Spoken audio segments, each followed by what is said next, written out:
Draconic Productions, It Gets Worse, where last week it got a lot worse. And we're just going to go right into the recap, I guess. So I think I prematurely threw my hands in the air. When we last left our heroes, you guys had traversed the city of Worcestershire looking for the rumored wizard's tower in the Palace District. You survived a couple of intense combat encounters, made it to the ruins of the wizard tower, searched around through the rubble, found a complete absence of anything other than stone. And as you were searching, one of the gargoyles that was in pieces outside the tower started to reform. Oz decided to be safe and attack it immediately before it could actually do anything. And you guys attacked the gargoyle. And you didn't quite destroy it. I think you managed to convince it to stop fighting right before you completely destroyed it. And it said, great, head on inside. You opened kind of the ruined, destroyed door and went inside into a dark, dank, kind of destroyed, what looks like waiting room. And the door closed behind you. You found several intriguing notes and all kinds of interesting stuff that's clearly important, some magical items. You hoarded all of these together before Vera wandered off and got separated, couldn't make her way back, and as you guys went off into the tunnels, you quickly realized that you were stuck in an ever-shifting labyrinth of dank tunnels. Some period of time passed as you wandered through the tunnels and tried to escape. You found out later that it was 18 days you spent in the tunnels. Now, you ran out of rations about day 10. So you went about 8 days without eating. You could, there's little bits of water trickling down the walls, so it was not, you did not die of thirst. But as you got out, when you got out, you were starving. And I think when we left off, you had managed to break your way out of these tunnels through a combination of Vera being able to predict the patterns, and I think it was Liliana, who was, what were you trying to do? You were trying to unravel the magic. Okay, yeah. So together you guys managed to break out. You guys found yourselves in that same waiting room, but it was brightly lit. Nothing was destroyed. There's cracks in the floor. It's clearly sustained some damage, but it is not the dark, dank place that you had originally come into. Shoji went upstairs, looted a whole bunch of potions from a table. So she's not here, but you guys know she's got a whole bunch of mysterious potions. So if there's any point that you guys want to try and figure out what those are, you're welcome to. And based on what you found in here, the guy was starting to look like something of a charlatan. He's got these flyers for like trackable buttons so that you always know where your spouse is, and all kinds of,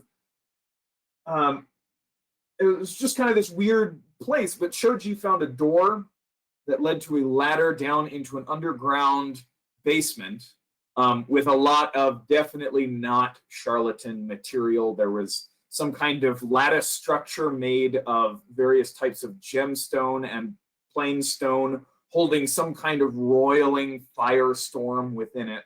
There was this huge symbol on the floor with a single piece of diamond in a circle all the way around, and various other precious metals involved. Tables full of notes and equipment, and presumably the body of the wizard himself in the middle of the room with a roof beam that looks like it broke and impaled him. And so he is hunched over on the floor. The body is desiccated, old. So when we left off, you guys were standing in this ritual chamber. But before we get to that, you guys spend 18 days wandering through the darkness. I think you all had, actually, Vera, your dancing lights lasts once a day. And so when you ran out of torches, you had about 1 hour of light a day, and before you were then blind for the rest of the day. The rest of you have had at the very least candle light. But Vera, you were totally on your own for 18 days. The rest of you wandered through dark, ever-changing tunnels for 18 straight days, getting hungrier and tireder and running out of resources. So we're going to take just a few minutes here. And I want to know what conversations, what things would have happened in those 18 days. What alliances would have been formed, what friendships would have been shattered, just narrate what sorts of things would have happened. I just want to say, Vera would have been more than resourceful enough to stretch a torch over the course of the day. Just to what? Vera would have been more than resourceful enough to stretch a torch out over the course of a day, like burning clothes and stuff. I just knowing her. Yeah. Also, someone else can go first.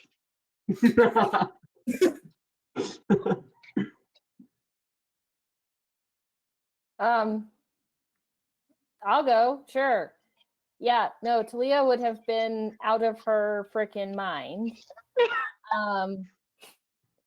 For a number of reasons. So first of all, she would have attempted to use locate object to figure out where Vera was. Josh and I talked about this off screen, and apparently that was not successful. Correct. So once that didn't happen, she would have attempted to write a message using one of Sanvalhain's candles to Garrett, which Josh also said was unsuccessful. Crazy. Because she is totally freaked out because of the fact she has Garrett's holy symbol. So she's never borrowing anything from anyone ever again. Because Sanvalhain lent her his hat. Now the nasty dragonborn lady in Lyra's body has Sanvalhain's hat. Garrett lent her his holy symbol. We're not dead. Yeah, but who knows what's going on with the legions in 18 days, man. And he said he needed it back within 1 day. So my group would have been blessed with a lot of muttering and fussing and nervous chatter. Also, totally freaked out by the fact of Vera somewhere on her own. Does not set well at all with Talia. So she would have become extremely compulsive towards all of you, especially Oz, to not ever go out of sight, to always stay Oh no. within range of voice, of candlelight, of nobody goes anywhere by ourselves. We have to find Vera. So there would have been tears at first, and then there would have just been stubborn determination from that point on, and whatever response to whatever antics Oz has planned. Yeah. Also, yeah. No, you go. You got She would something else? also make certain that there is absolutely no eating of people allowed or even considered. So everyone can just stop talking about that right now. Sure. Oz has a couple things to respond to those. Yeah, Oz doesn't know these people at all. He's trapped. He has no idea what's going on. He's smashing the wall and it keeps turning. And he, at couple moments of just kind of blind rage, and running fast and he's smart enough not to leave the party, but runs ahead and is kind of like, if Talia wants to keep up, he would literally shout over his shoulder when she's like, "Don't run away." He'd be like, "Then fucking keep up," and things like that. A lot of it, there'd be a couple moments of if there'd be muttering from Talia and some kind of side comments, he would look her straight in the face and say, "If you have fucking something to say, then fucking say it." And a lot of stuff like that. I assume that would spark some conversation. Other things that would happen is she said, "Never go out of sight ever." He would probably relieve himself in front of everybody at that moment. Just to let you know that you are not in charge. Off that point, the conversation of not eating people would never happen. Oz would very curtly be like you have anything to say about that and you have any control over that. Democracy is a tool for the weak. He'll say something like that. And yeah, overall, it would be very notable by people is that his moods would swing a lot in a way that I'm just assuming without having to role play. There would be a couple of fairly explosive dialogues with him and Talia, but within the next nap, the next thing, he would have completely moved past it. I don't know if that would be frustrating for her, but he has a very moving forward personality and a very I'm not gonna deal with that. We're getting out of here, and I don't care if you're having a little petty argument right now. You're being dismissed, and he's moving forward because Oz doesn't care about your sob story. He moved past his own, and he's moving forward. So that's he wouldn't really interact with many people who didn't know these people super well. I think him and Liliana would have some funny moments of just really, really dark humor. Because Oz would be really enjoying having an out loud conversation. And how you have siblings and you say things out loud so they hear. A lot of that would be him and Liliana saying things that are definitely intentionally ruffling Leah's feathers, and he would very much enjoy that. So over the course of 18 days, his relationship with Liliana has probably grown fairly well. I don't want to say too much for Liliana, but he's pretty even keel with that, and just a lot of abrasion with Talia. So don't want to speak too much for the people, but that's kind of what's going on with Laz. So yeah, Liliana definitely spends the entire first 3 days wanting to murder everybody because they're loud and they won't let her focus on the goddamn magic that she is trying her very best to break through. But no, everybody's crying and yelling at each other. And she's like, "I will actually shiv one of you if you keep doing this. I will lose it. I will absolutely lose my goddamn mind." And then about 3 days in, she calms down a little bit where she's like, "Okay, I cannot control them. I cannot make them do anything, but I can still murder them in my mind." But after she just kind of has a bit of a breakdown, decides focusing is clearly not doing anything because everybody else is being a whiny bitch about it. She finally goes, "Okay, all right, best to make a good thing out of a really, really bad situation." And she kind of starts to bond with Oz over him, just kind of nudging her every once in a while, being like, "Hey, we should chat." And she's like, "You know what? Fine. Fucking fine." To the point where that kind of helps her to get through the rest of the time there, having somebody to just kind of be like, "Yes, let's talk so I do not kill anybody." Definitely helps her process through it. She doesn't want to murder Talia by the end of it. She's like, "Okay, she's crying, but we're used to crying at this point. This is a daily occurrence." So she just kind of learns to accept the fact that this is not going to go away easily, and she's just going to have to survive through it. But yeah, she definitely develops a stronger bond with Oz as she goes through. Kind of gets a little bit looser around Talia to the point where she kind of is nudging her a little bit and kind of egging her on to do things. In a much more good-natured way than she probably would beforehand, but she's ready to get out at most of the time. but she survives through it.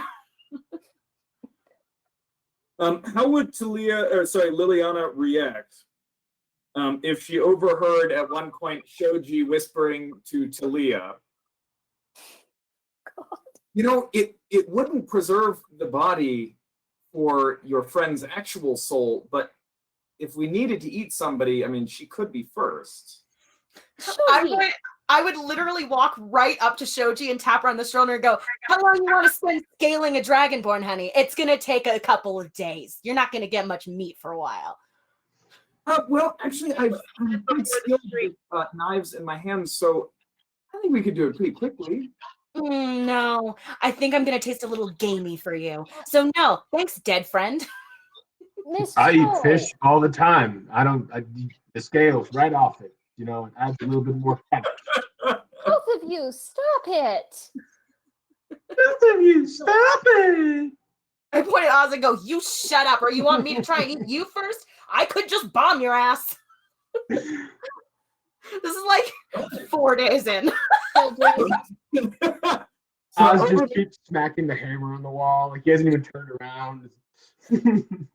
Over the course of 18 days, it looks like there's some kind of bond there between Oz and Liliana as you guys bond over torturing Talia somewhat. Good naturedly. And then there's my children now. It sounds like just about everybody at some point has blown up at everybody else. Oh yeah. Over the course of the time. So how would you describe your attitude towards each other coming out of this? Are we at a comfortable, we all know where everything stands and we're comfortable working together? Are we affectionate in any way, or basically enemies but allies purely of convenience because we have to be?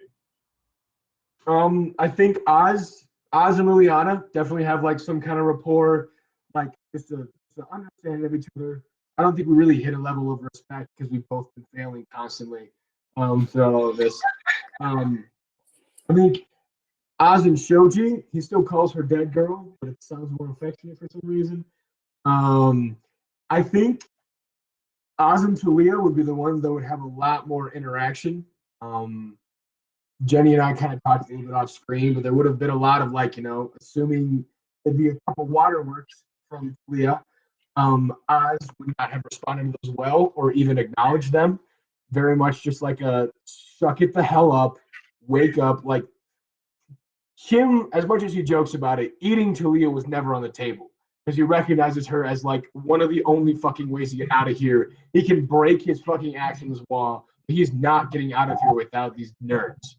So that's the reason that you went to eat her. It isn't oh, she has human dignity. It's, God damn it, I'm gonna break every wall and we'll still be stuck. Yeah, literally. I mean, and if you saw any outbursts from Oz, it was when he single-handedly removed just brick and mortar and knocked out a whole wall by himself. And then he'd be like, oh, needed that. And could have been one of you. And yeah, I think him and Talia would probably have, I don't know, I feel like there's a lot of role playing needed to happen there for that. But yeah, he would just have a better understanding of her capabilities.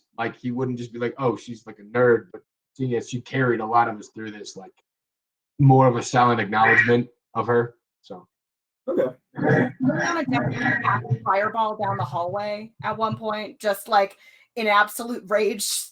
Okay, we're not gonna do this anymore. You learn very quickly not to unleash fireballs in enclosed spaces. Hell yeah. As that flame, it happens down the hall, and then the compressed flame comes roaring towards you. Hell yeah. You catch it full blast, and the rest of you are treated to a blast of hot air that smells like fried lizard. Hell yeah. Great. You learn pretty quickly to hold your rage down on that spell at least. Okay. Vera. So I would say from Talia's perspective, she realizes that maybe she can trust Liliana a little bit more than she's ever thought. because of the fact we've been together for this long and she hasn't murdered any of us in our sleep yet. Shoji, the more sorts of comments she made like that towards me, we would definitely regress a little bit in our trust. And as far as Oz goes, he would actually be just exactly what Talia needed during this time, because she had a really good relationship. She was actually the only person in her family who did have a good relationship with her oldest brother. And there's a lot of similarities between Oz's personality and Lorban's. So she comes to kind of rely on him to help her not take herself quite as seriously. And she would have prayed to Silhaloon all the time, constantly. Yep. Okay, Vera, you were on your own for 18 days. Oh my God. It's not at all a new experience, really, right? Creeping around narrow, dark, probably underground tunnels, trying to make your supplies stretch, unaware really of what the precise threat is. So actually, in the last month or so, like, you've run into a few almost nostalgic situations. But what would you have done during those 18 days? What's going through Vera's head? It's actually interesting you say that, because yes, she's been in this situation before, but Gideon was there every time that she was in this situation before. So I would say that there would be, the first few days, she would be very practical, like, think, I'm going to use this alone time, thank God, away from these children.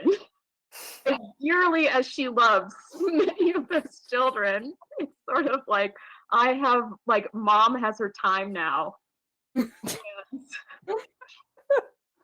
She will spend some, especially in the first days when she's still sharp, because I feel like there's that thing when you're alone where for the first, speaking of self-isolation here, like a few days, I can get stuff done. Sharp, like I'm finally free of distractions. This is gonna be awesome. And then by like the later days, you just start to like your entire personality starts to fragment. So I feel like that's what's gonna happen.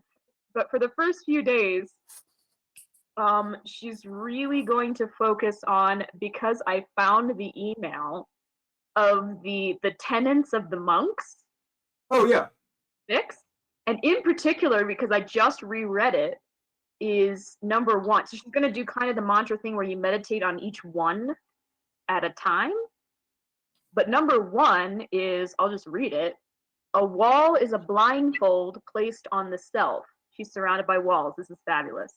True, nothing enters the eyes, but it is that which you cannot see that kills the spirit. So she's going to spend a lot of time with that and sort of work her way down the list until she gets to the really troublesome one, which is troublesome especially right now, which is hope is the source of your pain. Release it and you will be at peace. Because the entire thing is this driving, like, I have hope I'm going to get out of here. I'm going to find the way.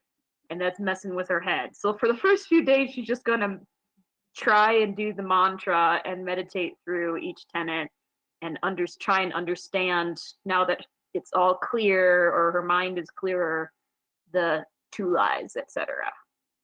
Hearing that, I feel a little railroaded into this, Josh. I just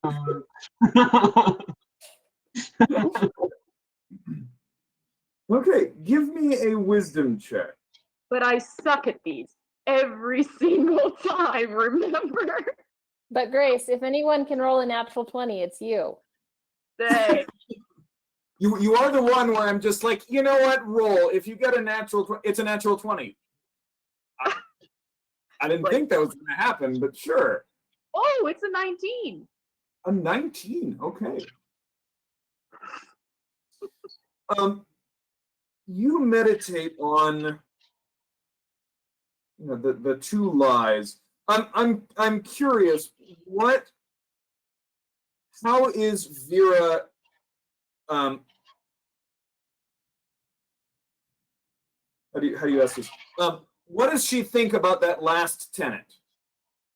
That hope is the source of pain, release it and you'll be at peace. where is she with in relation to that claim now? I think she gets it more as in the letting go of desire, the letting go of the drive. But there's a resistance to it because part of the reason she's on this whole adventure, which I don't think I've told any of y'all people, because she was living her perfectly happy little retired life, only she was very unhappy because she'd spent her entire life, you know, driven doing things, and then it's just stuck at home for 5 years. She was going insane. So she doesn't want that to be the answer to that thing, that like if you let go of all of this, you'll be happy, because she knows that's not true. So she's trying to figure out her way around that. Okay.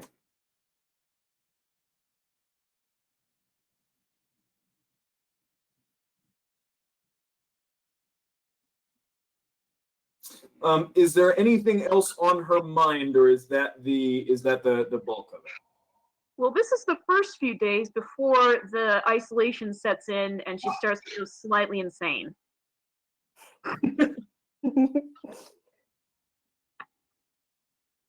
So this is during those. Come out with a couple new personality traits. Still very apropos, huh? So this is those days of, you know, clarity and concentration, but then she starts to really remember last time I was in this situation, Gideon was here. So she starts to talk to him constantly as if he's there. So she starts to have one-sided conversations. Like as she's sitting there, you know, knitting her way through the code, through the patterns, she'll just sit there and talk to him as if he's there. Oh.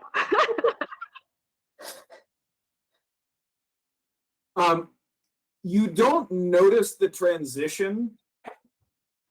There's a point at which he starts responding. Oh God. And you guys, for days, you're just walking down tunnels, you know, randomly taking a right or a left, right now, and you're just having a conversation with him. When you finally find yourself suddenly in front of the door to the tower and you open it and all of your friends are there, you cannot for the life of you remember what any of the conversations were about. Weird. I feel like though the minute that happened, I would feel better though when I started hearing him, I guess. Even if it's in my head, and I'll start to like, that actually connects in really well with that hope thing though. Mm-hmm. That'll just confuse me more. Okay.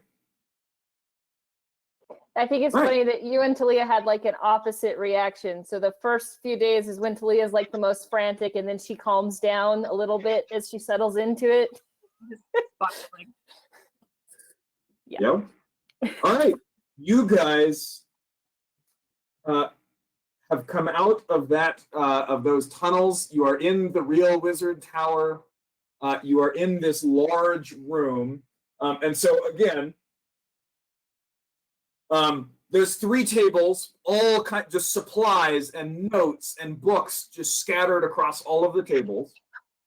There's the wizard himself impaled in the center of the room.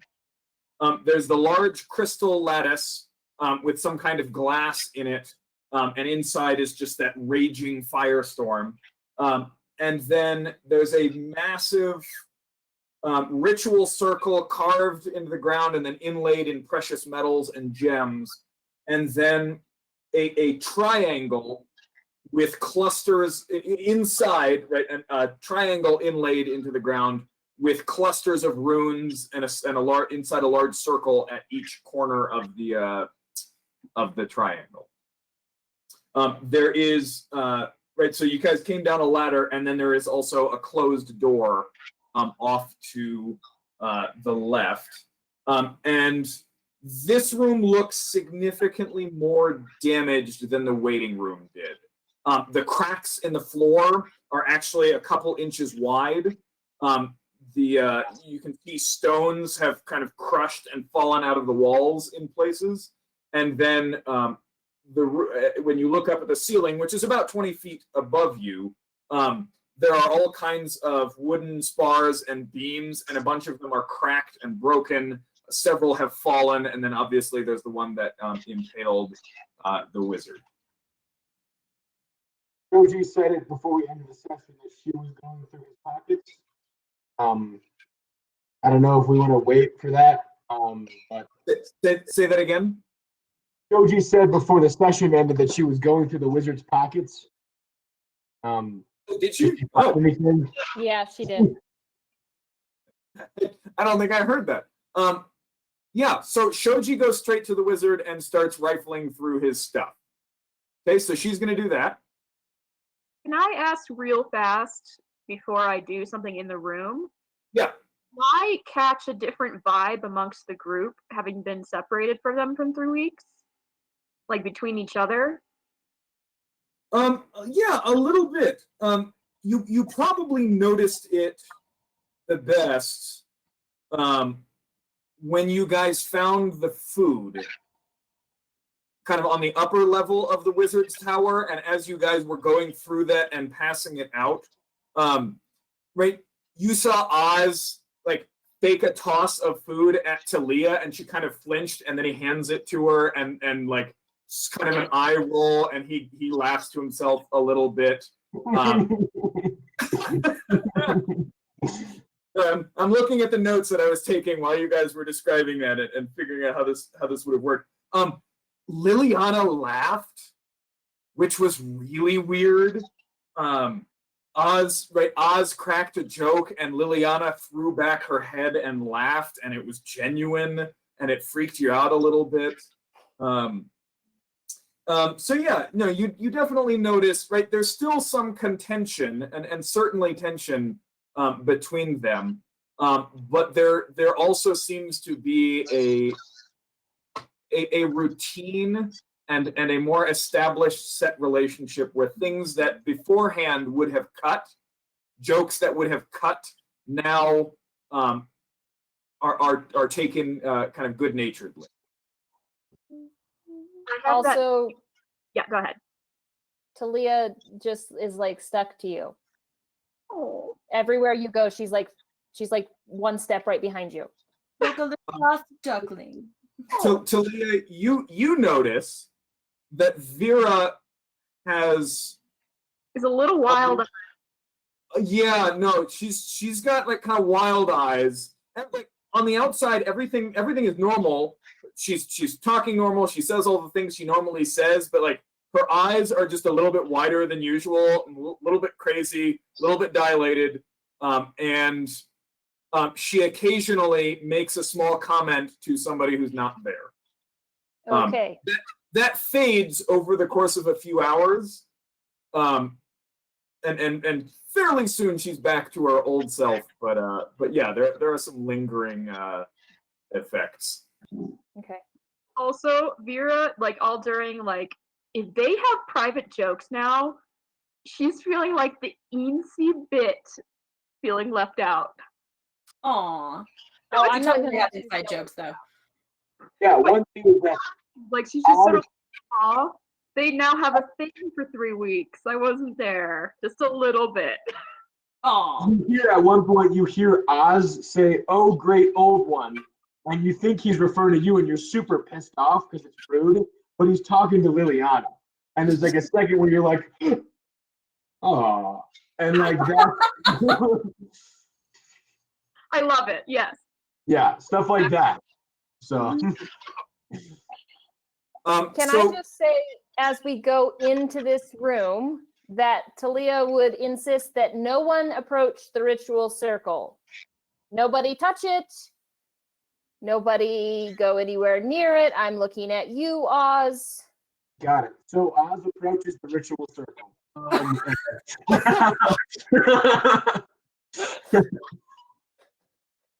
Are there any like bookcases in this room? There are no bookcases. There are tables filled with books and notes. And you said that the notes the notes look like more like arcane. Was there any like what were the four corners where there was one that was like a lot of craftsmanship? There was one that was very arcane in nature. And then there's the stuff in the middle. What were the other two corners of the room, or the one corner of the room? So it's a circular room. Oh, got it. There are three large tables. One looks like it's got all kinds of brewing and potion making equipment. Another one has all kind of writing and calligrapher's equipment with ink and paper and books. Another one has a bunch of, there's a small forge in the corner next to this one, and you can see all kinds of like magnifying glasses on like small posts so that you could look through and do very fine work. There's a large, on this one, there's a crystal ball kind of in a little sconce. And what looks like glass blowing equipment. Okay, so he'll run over to that calligrapher's table. He'll like put the torch in his mouth and like hold it like this angle. The torch doesn't burn his mouth, and he's just like pouring through like any of these like textbooks that he thinks, and he's just like, what does he find as he looks through like the textbook? He's trying to like look through and find something specific. Okay, Oz, give me an investigation check. Shoji will go ahead and do, what was she doing? Oh, also investigation. The body. +0.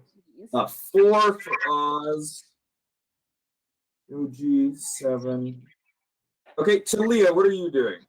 I am going to, well, first I'm going to go for the same table where Oz is because books. And I'm Okay. going to ponder the. Can I elbow her out of the way at least twice? You do that. And I'm like, mind the torch, you big dunderhead. I'll say something through the torch, like, over there. So yeah, I'd like to look through the papers and also collect any ink, paper, anything I can use to replenish my own supplies. Okay, give me investigation. Vera, what are you doing? I had a thought. Does this circle, I don't know magic very well, in any way resemble the transportation pillars that we've encountered? Like, am I getting the same vibes off of it? Give me a straight intelligence roll. Okay, that's not particularly great. I got a 21. 19. Not at all. This is Okay. nothing like the teleportation that you've seen. Cool. Can I also, sorry, looking at what's here, I'm a little worried that the ceiling has collapsed and murdered this wizard. So can I be looking around and being like, is this unstable? What might have caused this beam in particular to hit him right there? Roll just a straight perception check. Perception. And we're gonna run through this. So Shoji, been raining and thundering today for the first time in months. It's just been Great. so delightful. Okay, so Shoji comes up with some money. You hear coins jangling. You see Shoji is just like pulling hands out of his pockets and like stuffing things into her bag. So she finds money on him. That's all she does. You all rolled really low on almost everything except for Talia. Talia, you have. So you scan through. There are books and books and books and books. But you were looking primarily for replenishment of your own stuff. Where are my parcels? Well, I also would take like scrolls and stuff or spell books or whatever. Like I was looking at books and going to take like ink and stuff. So right off the bat, you find 500 gold worth of fine inks and high quality paper. Nice. Excellent. 4. Being a wizard is expensive, you guys. Oh, I'm sure. Yeah. Yeah. You're Looks like in a, like, if you want to replenish your wizard stuff, like raiding the wizard's tower is the place to go. Yeah. So I'll go ahead and add that into your inventory. You now have 500 gold worth of inks and quality parchment. Excellent. There are also several sets of notes that catch your eye. Now, Okay. first of all, the dates on these notes go back over 400 years. All right. Let me double check that. 400? Yeah. So the year is currently 5365. Mm-hmm. The earliest notes that you find are around 4960. All righty. What language are they written in? What languages do you speak? Well, I can speak any language if you give me 10 minutes, but right off the top of my head, I speak Draconic and Elvish and Common. And Elvish and Common. These are written in Elvish. Excellent. So you can read them.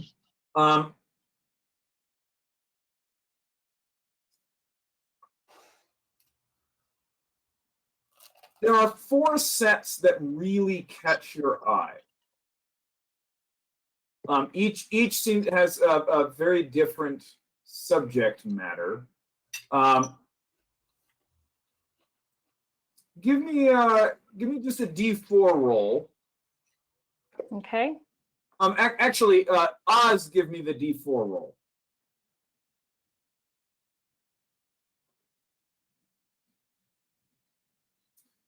Cool. Okay. So Oz, you've got 1 set of notes. Talia, you have the other 3.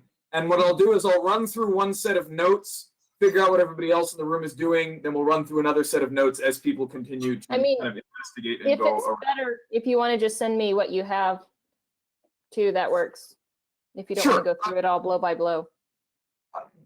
I spent a lot of time writing it, so I will happily go through it blow by blow. Excellent. I mean, I will never argue against a lore dump, ever. Also, Too. what was that, Vera? You want to hear it too. More dumps are Exactly. the best. So, Liliana, what were you doing? So Talia and Oz ran over to the table that has books and notes on it and are just scrounging through all of that. Shoji is rifling through the wizard's pockets. Of course. Is showing. Vera is looking around at the walls and ceiling with great concern on her face, like touching the stone, seeing it, like kind of leaning against some of the beams to see how loose they are, things like that. Okay.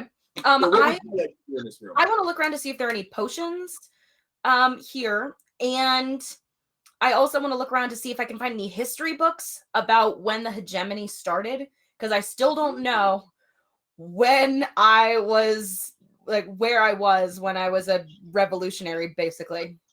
Okay. Give me an investigation check. Okay. Vera, with an 11, you're not sure. Everything seems to be stable at the moment. You do not know how long that will remain the case. Okay, I will communicate that as best I can to the group. Like, this man was killed by a falling ceiling. Perhaps we might make this brisk, or if not, cautious. Right, Mrs. Mayweather, but it did happen a long time ago, so it's fine. How do you know that?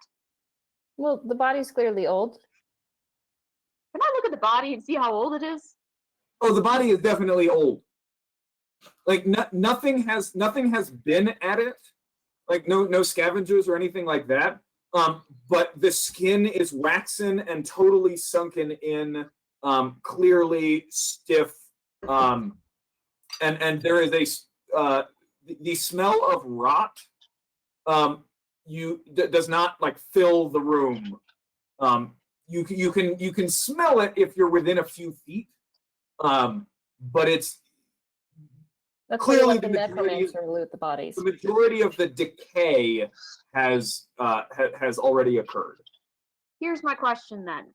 Does it look like this happened before the fall of the city? As in, is he more than a year old? You can't really tell. Like, there is nothing to tie him in his death in time to the fall of the tower, unless when the beam fell and impaled him happened when the tower was attacked. Mhm. Which is the Um, last Um, connection Kira makes. I guess really. There's no reason to think any. You see no reason not to think that is what happened. Josh, is he elvish? Is he an elf? You are looking at notes right now. Right. But when we came in first, what have I noticed? You saw nothing that yelled elf. Okay. So I rolled a 13 investigation. 13 for, invest- history books and potions. It's really hard to like nudge in between Oz and Talia, both of whom are like feverishly going at these notes. You expect that it's from Talia. The behavior is a little odd coming from Oz, but it's kind of hard to get through there. You don't see any history books. It all just looks like notes and whatnot. You also don't find any completed potions in here. Okay. There is a doorway that leads out of this room. If Can you I wanted to go look down there. Can I look around there? Yeah. Yeah, you open the door, and there's a hallway that goes down. Two doors on the right, a door far down and on the left, and then just an open passageway on your left. And so as you walk down, you pass the Lily, right don't door. go anywhere. I do want to say, as she opens the door, Oz takes the torch to his mouth and says, "Hey, old lady, stay together. Remember?" God, fine. Okay, I'll turn around and wait for them. Your old lady like whistles. I'm like, wait. Oz and Talia, both of you give me perception checks with disadvantage. Fine.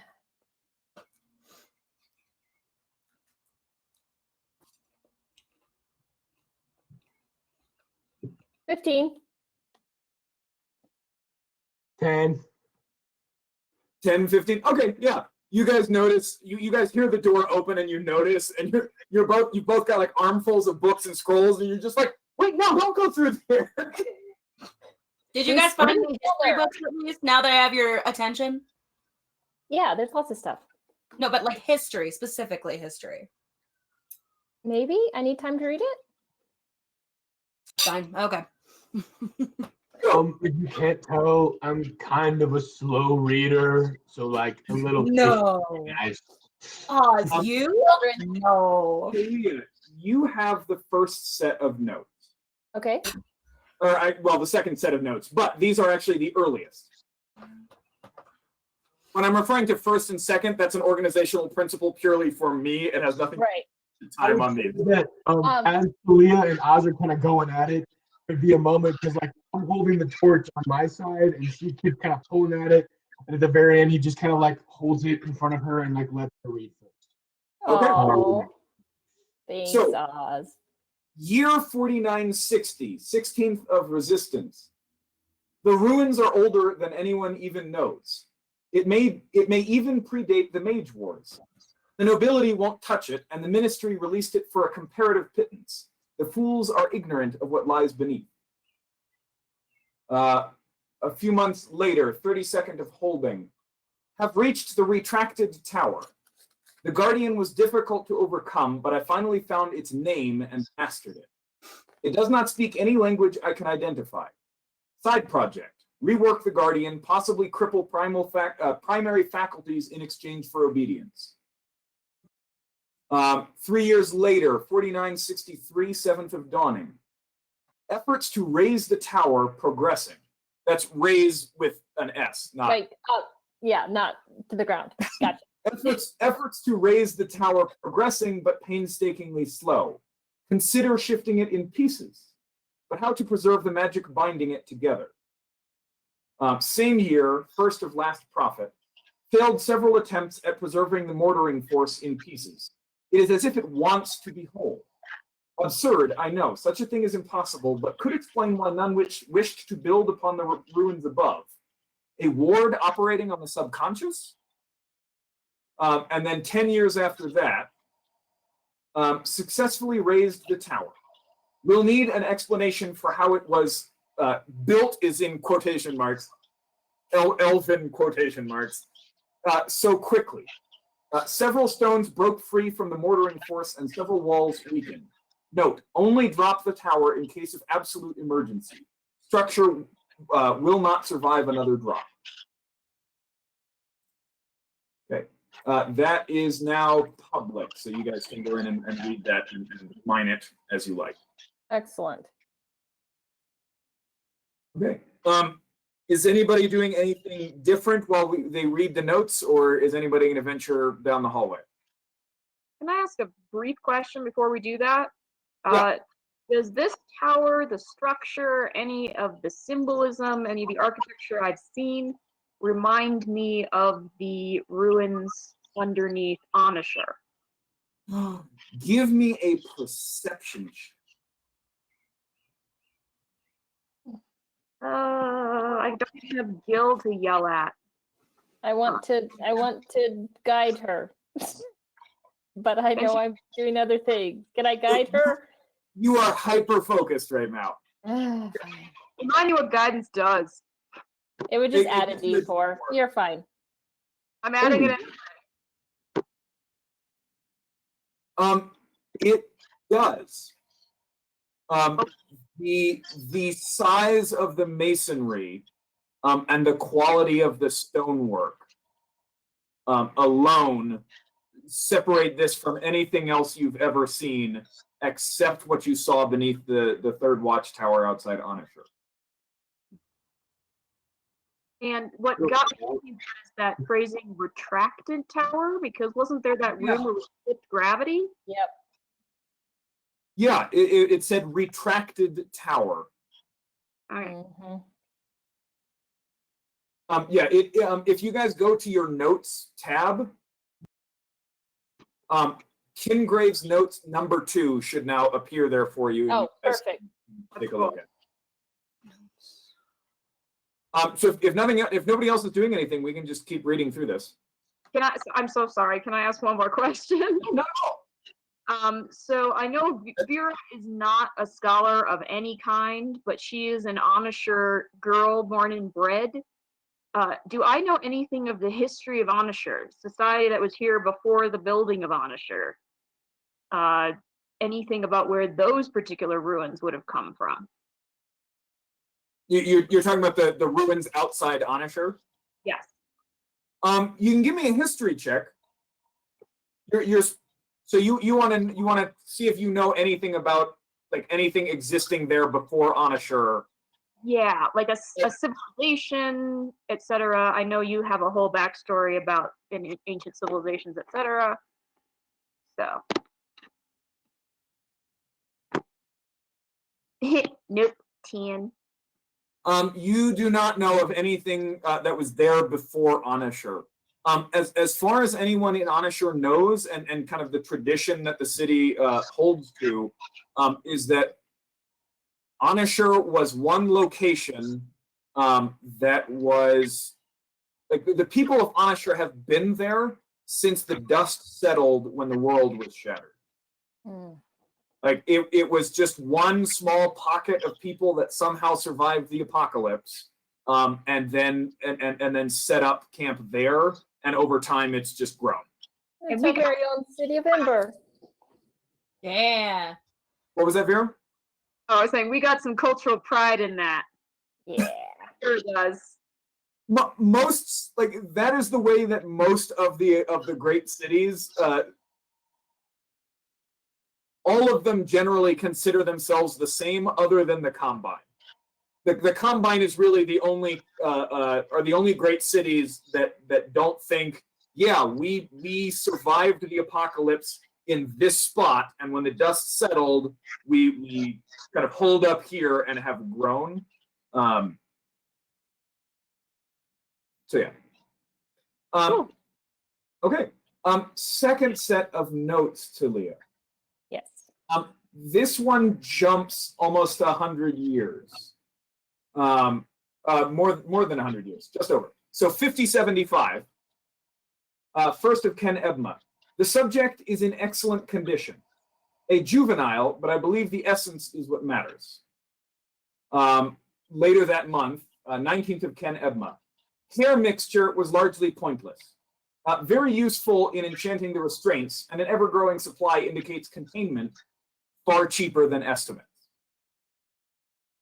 A couple years later, tissue experiments successful but weak. I can do handstands and move the furniture around, but in effect, I have nearly reduced the debilitating effects of age. Potential for a minor product, given the abundance. Addition of mild narcotic should ensure repeat customers. Same year, 32nd of holding. Curious. The bone was largely ineffective, but gave a surprising kick to the mixture, which unfortunately did nothing, though the resulting broth sustained me for weeks. The supply of bone is ample but limited. A tremendous time saver, but best for emergencies. Few years after that, 5080, 11th of holding. Semen mixture successful beyond projections. It not only enhances strength, reminder, send Isaac for a new table, it also reinforces the bones behind it. My rickety old fist gouged straight through the wall. Production is time consuming, but these can be sold for 100 times the price of former attempts. Once a market is established, the real work can begin.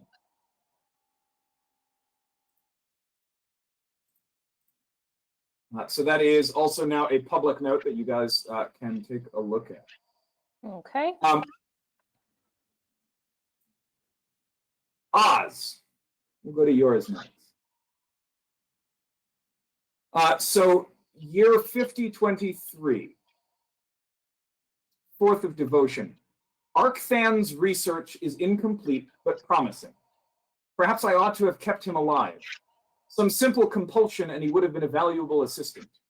I was overeager. Nevertheless, I will pick up the threads of his work and continue.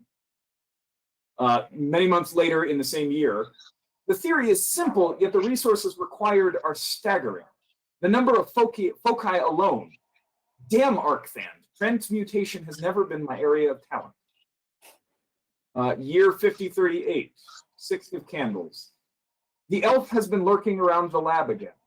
I'm beginning to suspect he is much older than he seems, but you can never tell with elves. A spy, perhaps? But whose? The others cannot possibly know it was I who killed Arcthan. I was far too clever about it. Something is up. I knew Finlit Heinrich was no name for an elf. Same year, 16th of devotion. Damn it, he made his move before I could interrogate him, but I was able to recover my notes before he got more than a glance. Arrogant bastard actually tried to use my own spells against me, spells I taught him. His face, when with a single subvocal utterance I interrupted his casting, was almost worth the danger. I must change the security measures. His arrogance is noteworthy, even for a practitioner, and I know full well how to take advantage. It is a consolation knowing it will take him some time to find all of the back doors in the spells I taught. Same year, 3rd of last prophet. I have finished translating the symbols as accurately as possible. Where did Arcthan find such samples? What I have created is a bastard child of the Imperium's ritual, but I believe the binding is now better suited to human physiology. Jump about 230 years. There are notes in between. These are the passages that are jumping out at you. So 5267, 12th of holding. Summoning the elemental was taxing. There was a brief moment I thought I had summoned one too powerful for me, but of course I subdued it. The Ferromancy cage should contain it without difficulty, and it will be helpless during the actual binding. I have redesigned the conjuration ritual to aid in concentration, and future summons should be easier. What is that? Can you say that word one more time? Ferromancy? Ferromancy cage. Okay. Jump about 23 years, 5290, 2nd of dark. Sales of virility have funded the diamond lattice. The workmanship is exquisite. Nothing I couldn't have accomplished, of course, with some time, but the artificer was cheaper than expected. and I must admit I am growing impatient. I have only a few of the longevity potions left, and I have no way of creating more. A few more decades, and I will have more power than any of the old enclave. Jump about 70 years, 53, 63, just a couple of years ago, a couple of years previous to your time. Second of holding. Finally, in 3 months, I shall bind the elemental's life and mine, to have the power of the elements at my fingertips. Nothing shall stop me now. Same year, 31st of Dark. Dragonborn taken over the city's defense. An unlikely story. They've constructed a large symbol in the sands. Its meaning escapes me. Reminiscent of summoning, but with elements I do not recognize. Likely related to their secretive blood magic. Limited research suggests a chthonic tie, but I need to know more. 1 year after that, actually, it's the next year, but the very first month. So actually, it's only about 4 days later is this next entry. So 5364, Third of Dawning, have abandoned research into blood magic, not enough time to gather right materials, and they will move against me soon. I have accelerated plans for the ritual of binding. If it works, the bastards won't know what hit them. 5th of Dawning, 2 days later, they are coming. Always thought it would be torches and hammers to bring this place down, but the hegemony's elite? If only I still held to the old notions of glory. And that is the last entry. There's no mention of a halfling?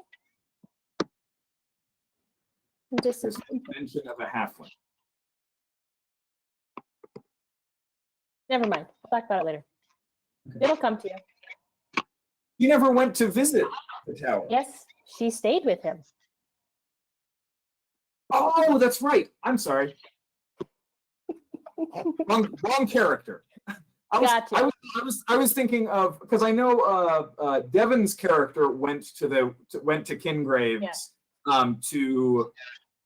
I think he picked up a job to get some resources for the wizard that you guys never ended up pursuing. But no, there are mentions of a halfling. They're just not terribly relevant to what your. He was more of an annoyance anyway. It's fine. Yep. Final section of notes that jumps out at you. So year is 5354. So this one relatively recent, in the last 10 years. 9th of last prophet. Subject broke the restraints and bit me while transformed. By the enclave, he is impossibly strong. I wasted so much time trying to have one imported from the Combine when I had such a marvelous specimen growing right here at home. 7th of contact. I am ashamed to admit I quite panicked after I subdued him. The combination of several untested mixtures has had strange side effects. I lost consciousness before I stopped laughing, but the 4 broken ribs have yet to heal, and I haven't shit in 3 weeks. Perhaps a greater purgative. I loathe time away from the binding, but a good wizard takes no chances when it comes to his bowels. First of resistance.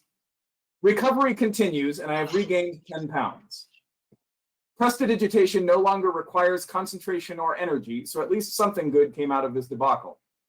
A remarkably useful spell. I should have realized its utility sooner. 11th of Empire. Remarkable. The subject seems incapable of transmitting the disease. I shall have to secure a sample from the east after all, for comparisons. Not one of the subjects the sergeant provided showed any evidence of transformation after 3 full moons. Controls for race, age, and diet have revealed nothing. 4 years after that, 5358, Third of Dawning, samples from the subject seem to remain separate regardless of the mixture. Acid dissolves, but of course the result is useless. 9th of Candles. Regenerative properties are incredible, perhaps useful in longevity experiments.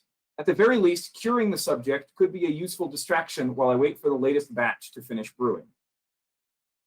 20th of Empire. Newer restraints seem to be working. Lacing the steel with silver was a tricky bit of work, but doubtless I pulled it off better than the amateurs on Silver Street. However, subject's constitution resists the strongest of my mixtures. Wolfsbane and silver extract caused tremendous pain, judging by subject's reaction, but transformations occurred on schedule. Same year, 4th of Holding. Zanagani says she has a cure, but refuses to share her notes and insists I bring the subject to her.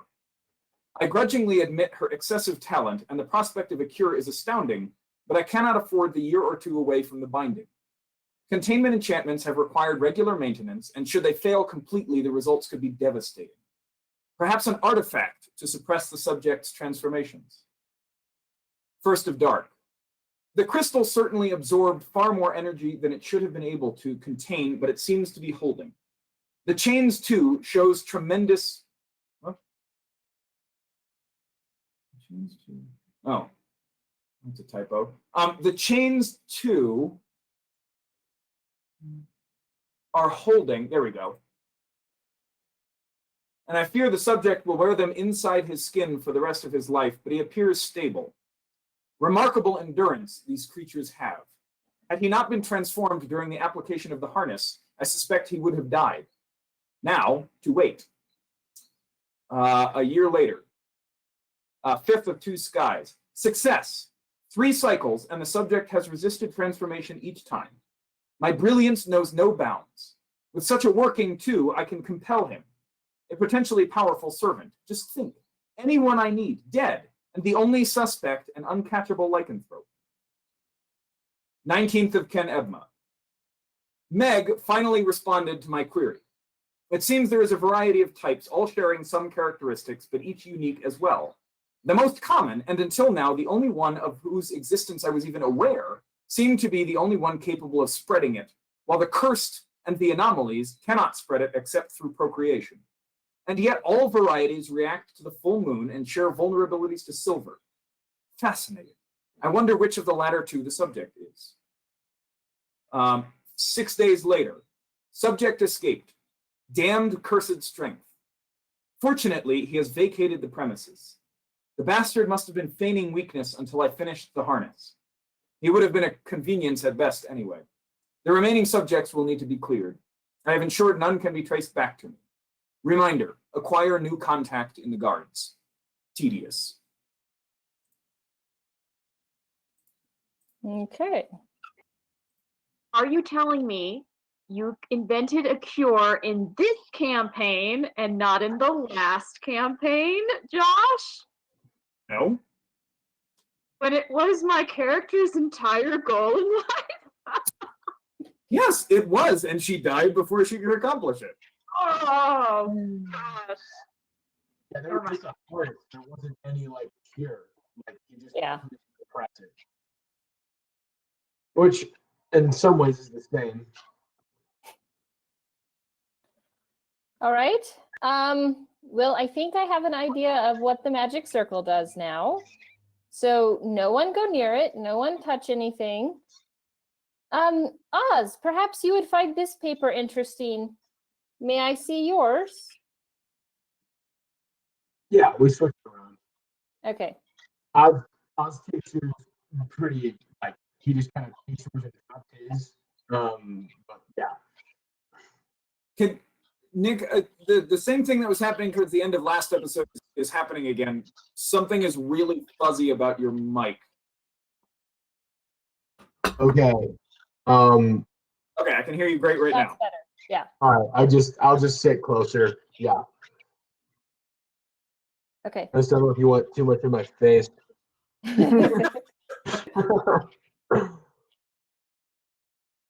rest of the What do you think the circle does, Talia? I'm not sure yet. I'm going to need some time with it to figure it out. Didn't you just say you know what the circle does? I said I think I have an idea, Oz. It's different. Well, then what do you think the idea is, Talia? Well, I think it has something to do with what's on one of those papers I handed you. You're a smart boy. Figure it out for yourself. My God. Talia, you also find several spell scrolls. Excellent. So if you want to take time at some point to identify those, I don't have identify anymore because that's one of the ones I couldn't get back Wait. after Cormir tore up my spell book. It's an Arcana check. Okay.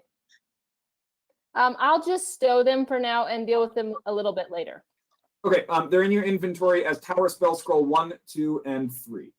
Okay, perfect.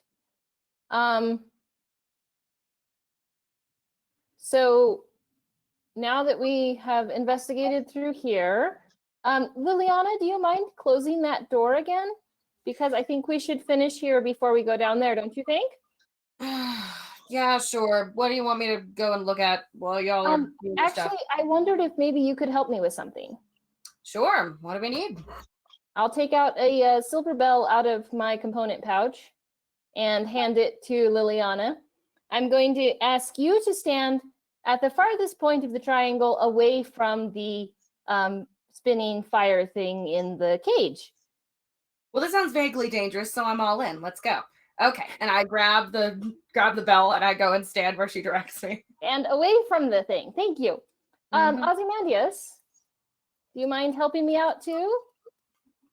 I'm a smart boy. Here, hold on to this little glass bead for me, please. I'll just take it from your hands. And I will have you stand at the next farthest point away from the spinny fire thing. Mrs. Mayweather, can I trust you not to wander off while I take 10 minutes? You'll just have to trust me, yes. Maybe you better help too. Maybe you could hold here. Maybe you can hold this little piece of carrot, and you go stand next to the spinny fire thing. Okay. The carrot, and I sit there and I sort of eye the spinny fire thing very suspiciously. All right.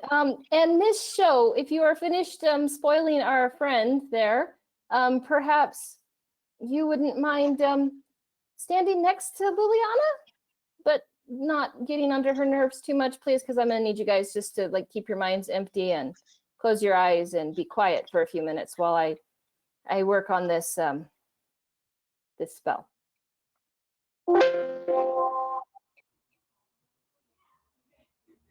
Okay. I forgot that Beth isn't here, so I was waiting for Shoji to respond, but she's not here. Okay. And then I will. So this will take me about 10 minutes. I just need everyone to just stay focused, please, on your items that I've given you to hold on to. And I'll grasp take the marble and just put it against his head and just kind of cross his eyes at you and perfect. I'm strongly resisting eating this carrot. Okay. So this carrot is one that she pulled out of a box Yeah, underneath. So like it is old and dried and wrinkled. and really hard. Yeah. And Mrs. can't Mayweather, hide if you want to see in the dark anymore, you can't eat the carrot. I know. Okay. I know we said it last time, but really, a carrot as the required material for dark vision? Yes. And then Really? I will just That's fantastic. I will say a quiet prayer to Silhaloon, and I've never used detect magic in this manner before. It's a spell I'm familiar with because I've used it arcanely, but I've never used the divine version of it. So I will cast detect magic slightly quicker than what I told the rest of them. Yep. So go ahead and mark off the spell slot. Okay. These are the wrong notes. Okay. So you will get the all I of get the the benefits. school and the. I'm sorry, what's that? You know that it's magic, and you'll get the school. So you will get all of the benefits of the detect magic spell. Yes. But in addition, go ahead and give me an Arcana check to see if there's anything else that you can figure out. Okay. Also, I haven't made my divination rolls. Can I do that real quick? Oh yes, I had a note to have you do that at the beginning of the episode, and I completely forgot. Okay, so that's a natural 20. Save It that is a natural natural 20 for a 20. rainy day. No, you can't save them for a rainy day because they expire at the end of this day. So Save yeah, 'em. that'll. Second. Are you going to use the nat 20? I am. So that is going to give me on Arcana, that would be a 27. Okay, you have used that. Yep. Holy crap. All right. There's a lot of magic in the room. Yeah, I assume the crystal ball. I'm going to pick that up later. Crystal ball, definitely magic. Yeah. The circle on the floor, definitely magic. The giant ritual circle. The outer circle has is powerful abjuration magic. Like Okay. looking at it is like looking at like directly at an LED. Okay. And is that the part that is diamond? So this one is stone and diamond and ruby, just Okay. in concentric circles all around the ritual circle. But the overall rune that's formed by the circle is an evocation-based rune. Is that correct? No. No. So- Okay. So well here. Because I totally didn't, I totally haven't, as a wizard and in real life as a nerd, looked up the actual sigils for all of the different schools of magic. Of course not. No. Who does Never. that? I'm gonna, just for ease here, just to erase some of my notes real quick. Okay. So this is what you're looking at. That's very bright. That's what I look at when I see the abjuration. Okay. This is what you're looking at. So this outer circle Mm-hmm. glows powerfully with abjuration magic, and that abjuration magic has multiple layers facing both inside the circle and outside the circle. Okay. So it prevents entry from both sides. Yes, when it is Okay. active, nothing is getting into or out of this circle, or at least nothing that is specified by the abjuration magic. Gotcha. This circle, oops. Now I erased my notes so that you wouldn't see them, and now I've forgotten what each of these circles is. But one of the two circles is, one of the two smaller circles down here is made of gold inlaid into the floor. Okay. The other one of silver or platinum, you're not sure. And then this one up, there we go. This one up here is made of amethyst, ruby, topaz, and diamond. Okay. Again, each of these is one continuous piece. Right. The lines that connect the three inner circles in a triangle are not actually solid lines. They are arcane script. And all of them are, like, all of the runes in this are wildly magical. Okay, natural, right, abjuration. So I got abjuration, yeah. And what are the other schools? The schools of magic of the stuff inside the circle are all transmutation. Transmutation. Okay.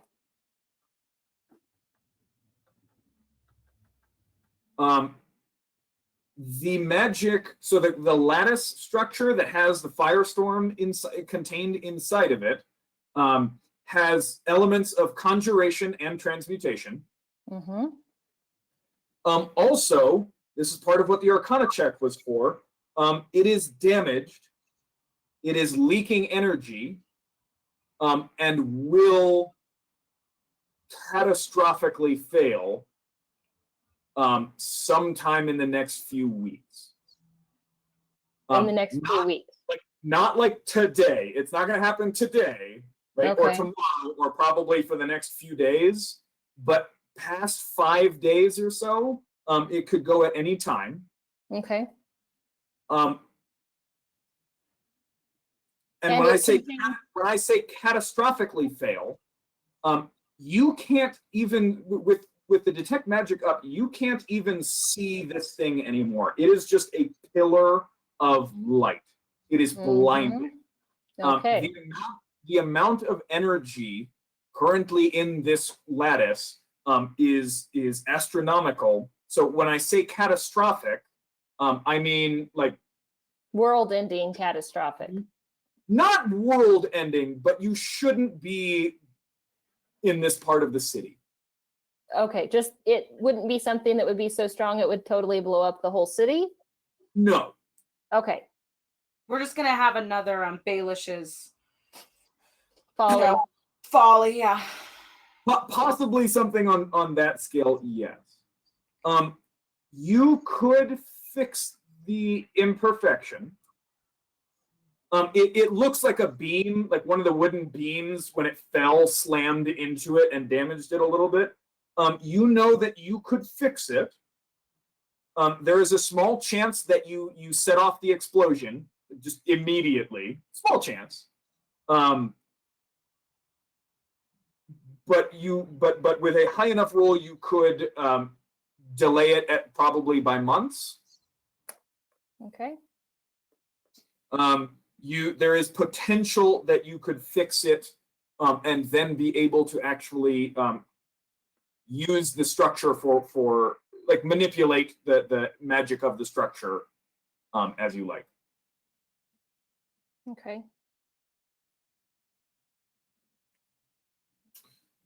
Crystal ball, lattice, ritual symbol.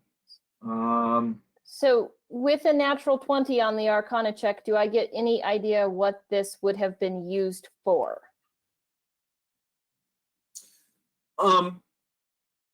Between the notes and your nat 20 and detect magic and all of this going on at once, yeah, somehow, and if you took a look at his notes a little bit more, kind of the details of the notes, you're pretty sure you would be able to figure out how exactly to do this.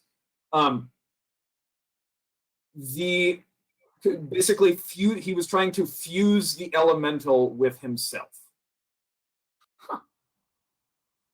And the elemental is what's in the jar? It seems like that is the case, yes. Okay. Also, the ritual is primed. It's just waiting for a trigger. Pretty much.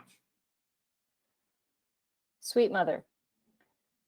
So we're Okay. watching an elemental today. Okay. I got 10 minutes to think about it. All right.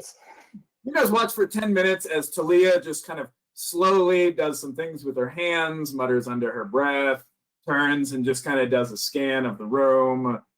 The second Really, anyone's 7 minutes out of Oz, just saying. Oz just walks away about, like, he just kind of sets the bead down and just kind of like looks at you. And then he's just, you're not getting much more than 7 minutes out of Oz. Like, I'll file that away for later. All right. Lily So- obviously starts to kind of dip a little bit, and she just like is trying to stay awake. But it's been a very long day. It's just yeah. yeah, mm-hmm. It's a long couple of weeks. Yeah. For sure. Uh-huh. Mm-hmm. All right.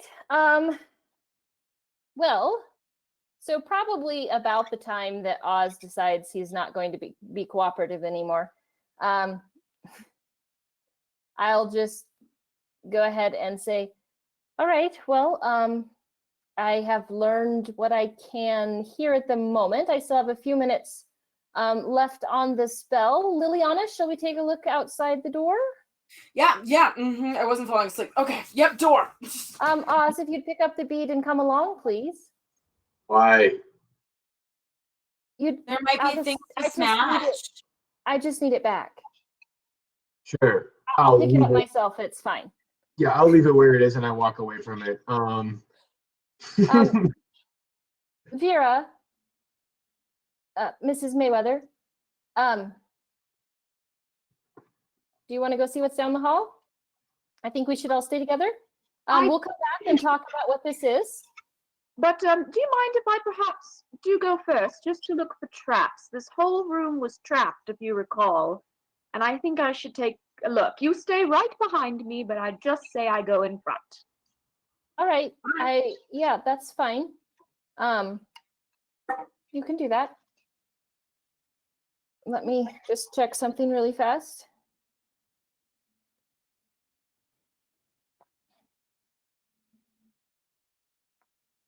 Josh, is this Never mind. the forge is dead, right? This forge is full off. Correct. Yeah, there's nothing burning in it. Okay. Okay. Got it. All right. So marching order down the hallway. I'll Go first. go right behind Vera. I'll be behind Talia. All right, with Oz and Shoji bringing up the rear. And as and you- I I'm just sorry? see air next to me. All right, my love, time to go. I'm right here, Vera. Oh, of course you are, darling. And I go forward. So detect magic is still up. That Mhm. lasts for an hour, right? I think it lasts for 10 minutes. Let me 10 double minutes. check. Okay. I think it's 10 minutes. How are you guys think- lighting your way?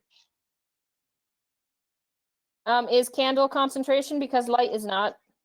No, candle is light, except it's only dim light and it's only out to 10 feet. So I'll turn candle on. Candle? Yeah. Okay.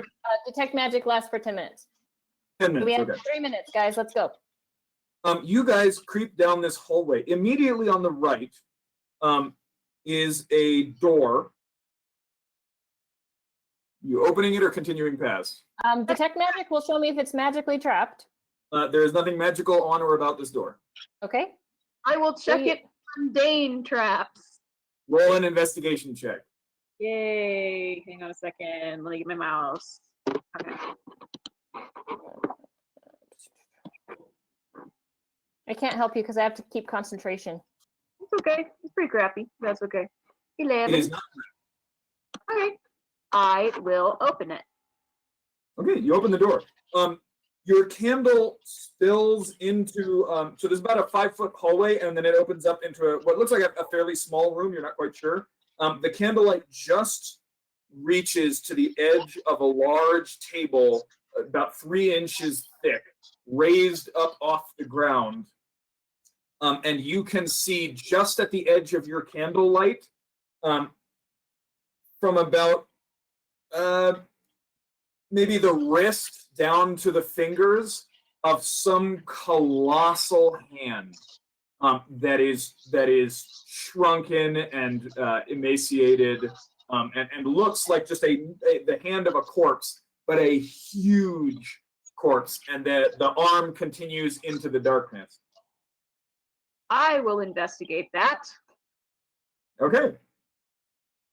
So you go into the room, and there is a massive table with a massive corpse on it. It is humanoid. It's completely naked, and you can see just the very faded red, it's like fiery red hair. And there are several there are 2 shelves and carts off to either side of the doorway that are covered, that hold all kinds of surgical instruments, knives, saws, etc., and several jars of pickled flesh and toenails and other things. Frankenstein's lab. Great. Does what species is the body? Give me a nature check. Yeah, I'm Anything But- magical? Nature or history, and if anybody else is proficient in one of those, they can also. I'm proficient in history.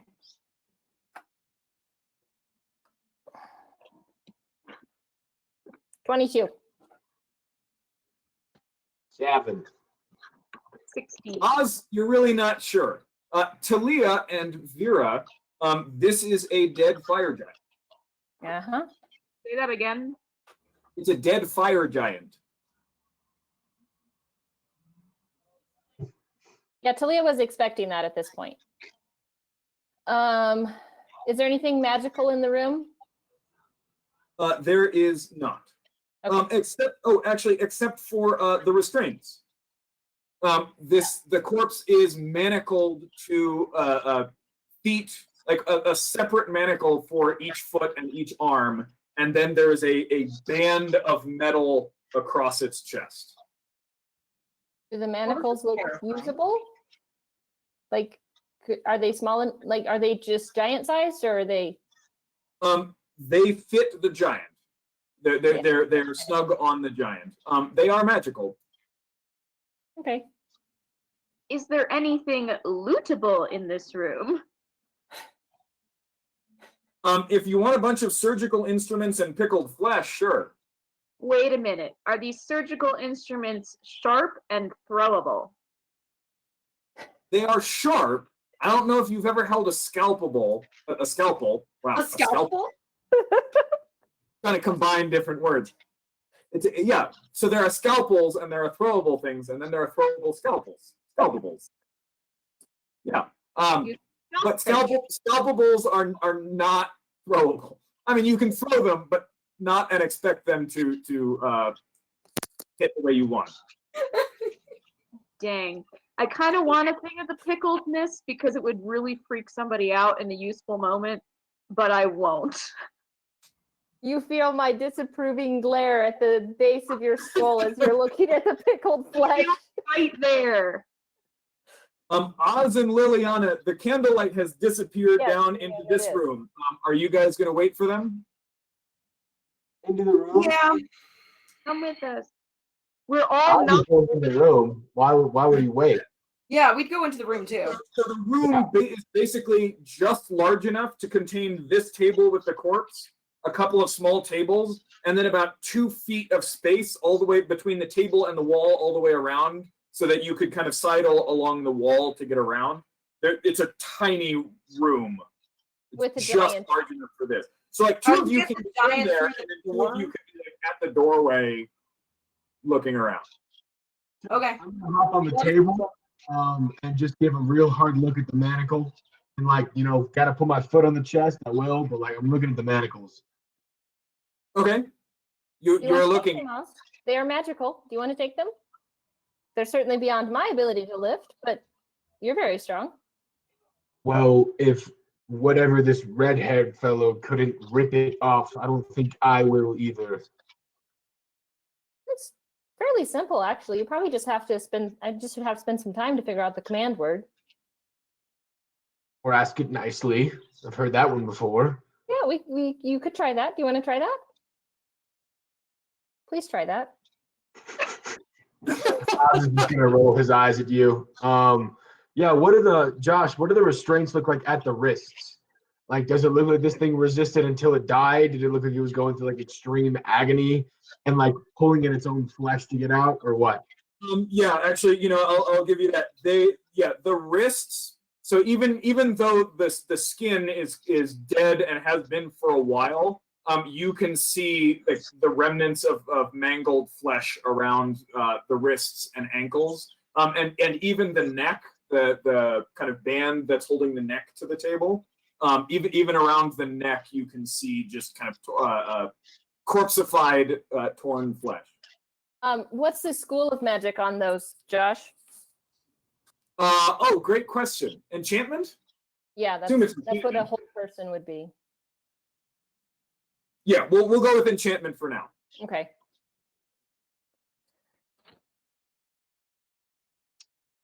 I will. Oh, no, go ahead. Okay, Liliana? Yep, I'll go back out and start down to the next door. No, you won't. Not so fast. Hold on. What was Liliana saying?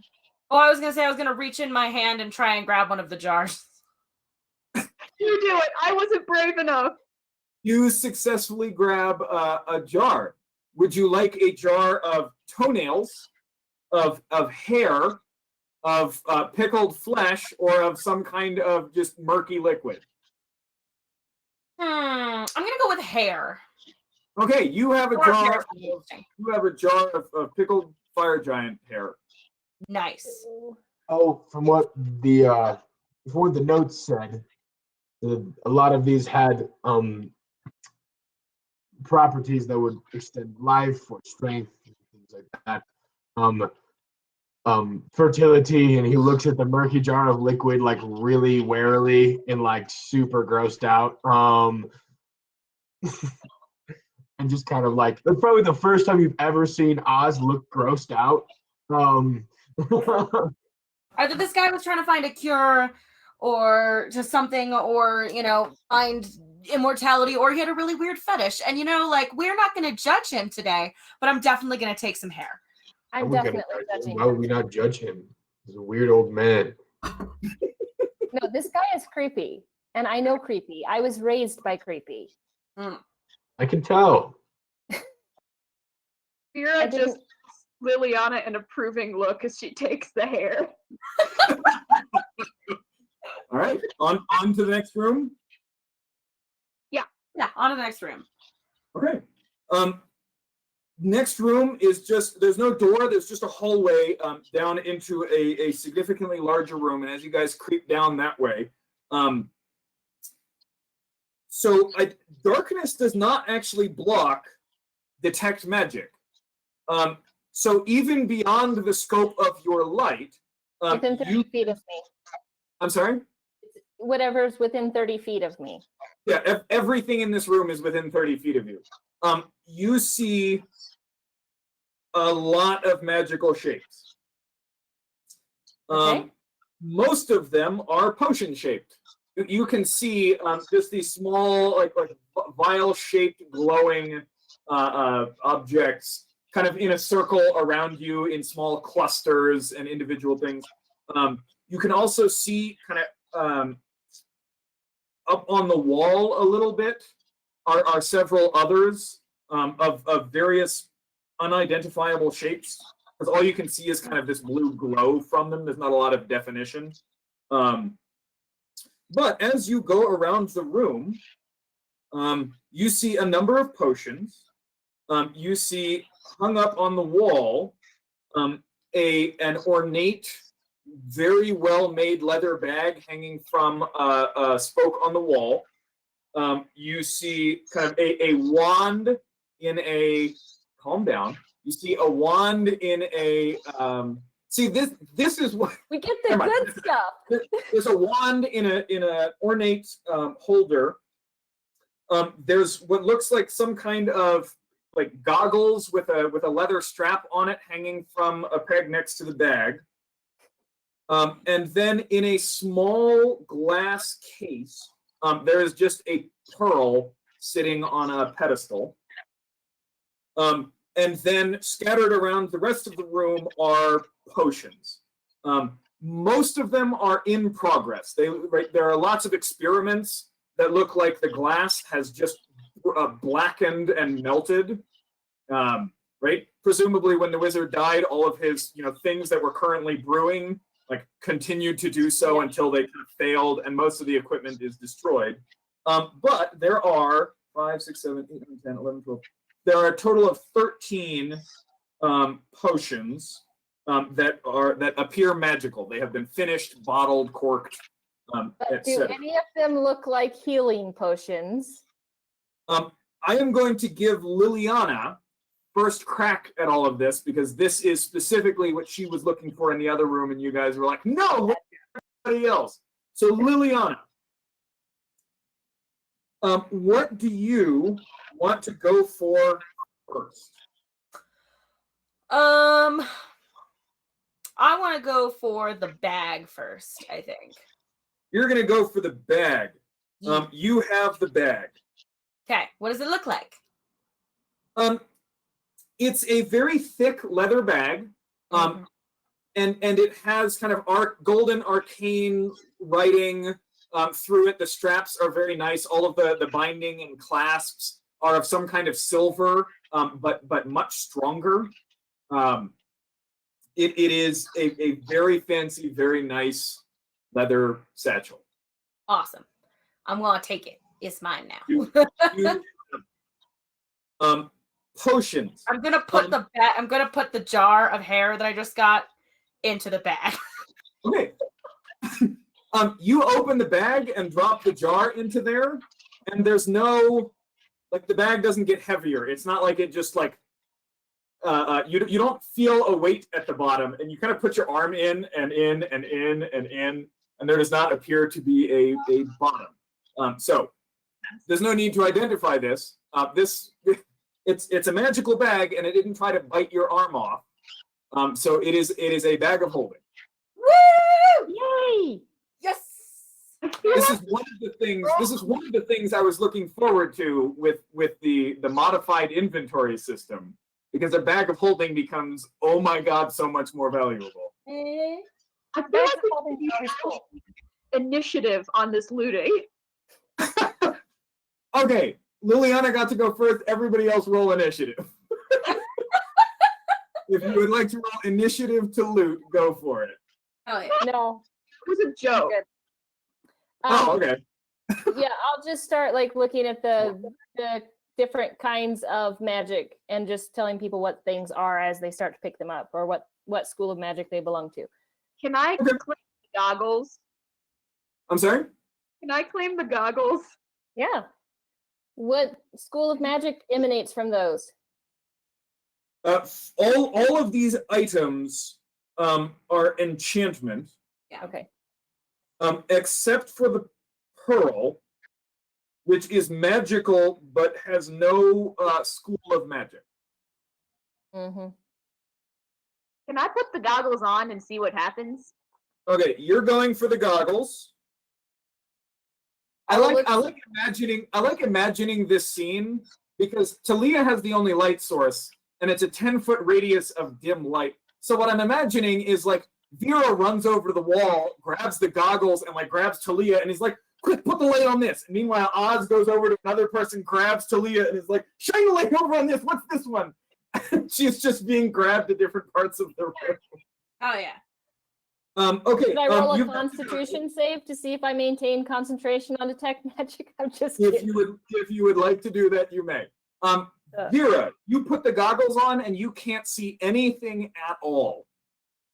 It is total blackness. When you take them off and look at them in the dim light of her candle spell, the lenses are black. It looks like they are almost like what you would wear if you were welding, right? Kind of the shield, or looking at an eclipse, right? Just that very dark lens there. And so when you put it on here, and it's just dim light, it is pitch blackness. You can't see a thing.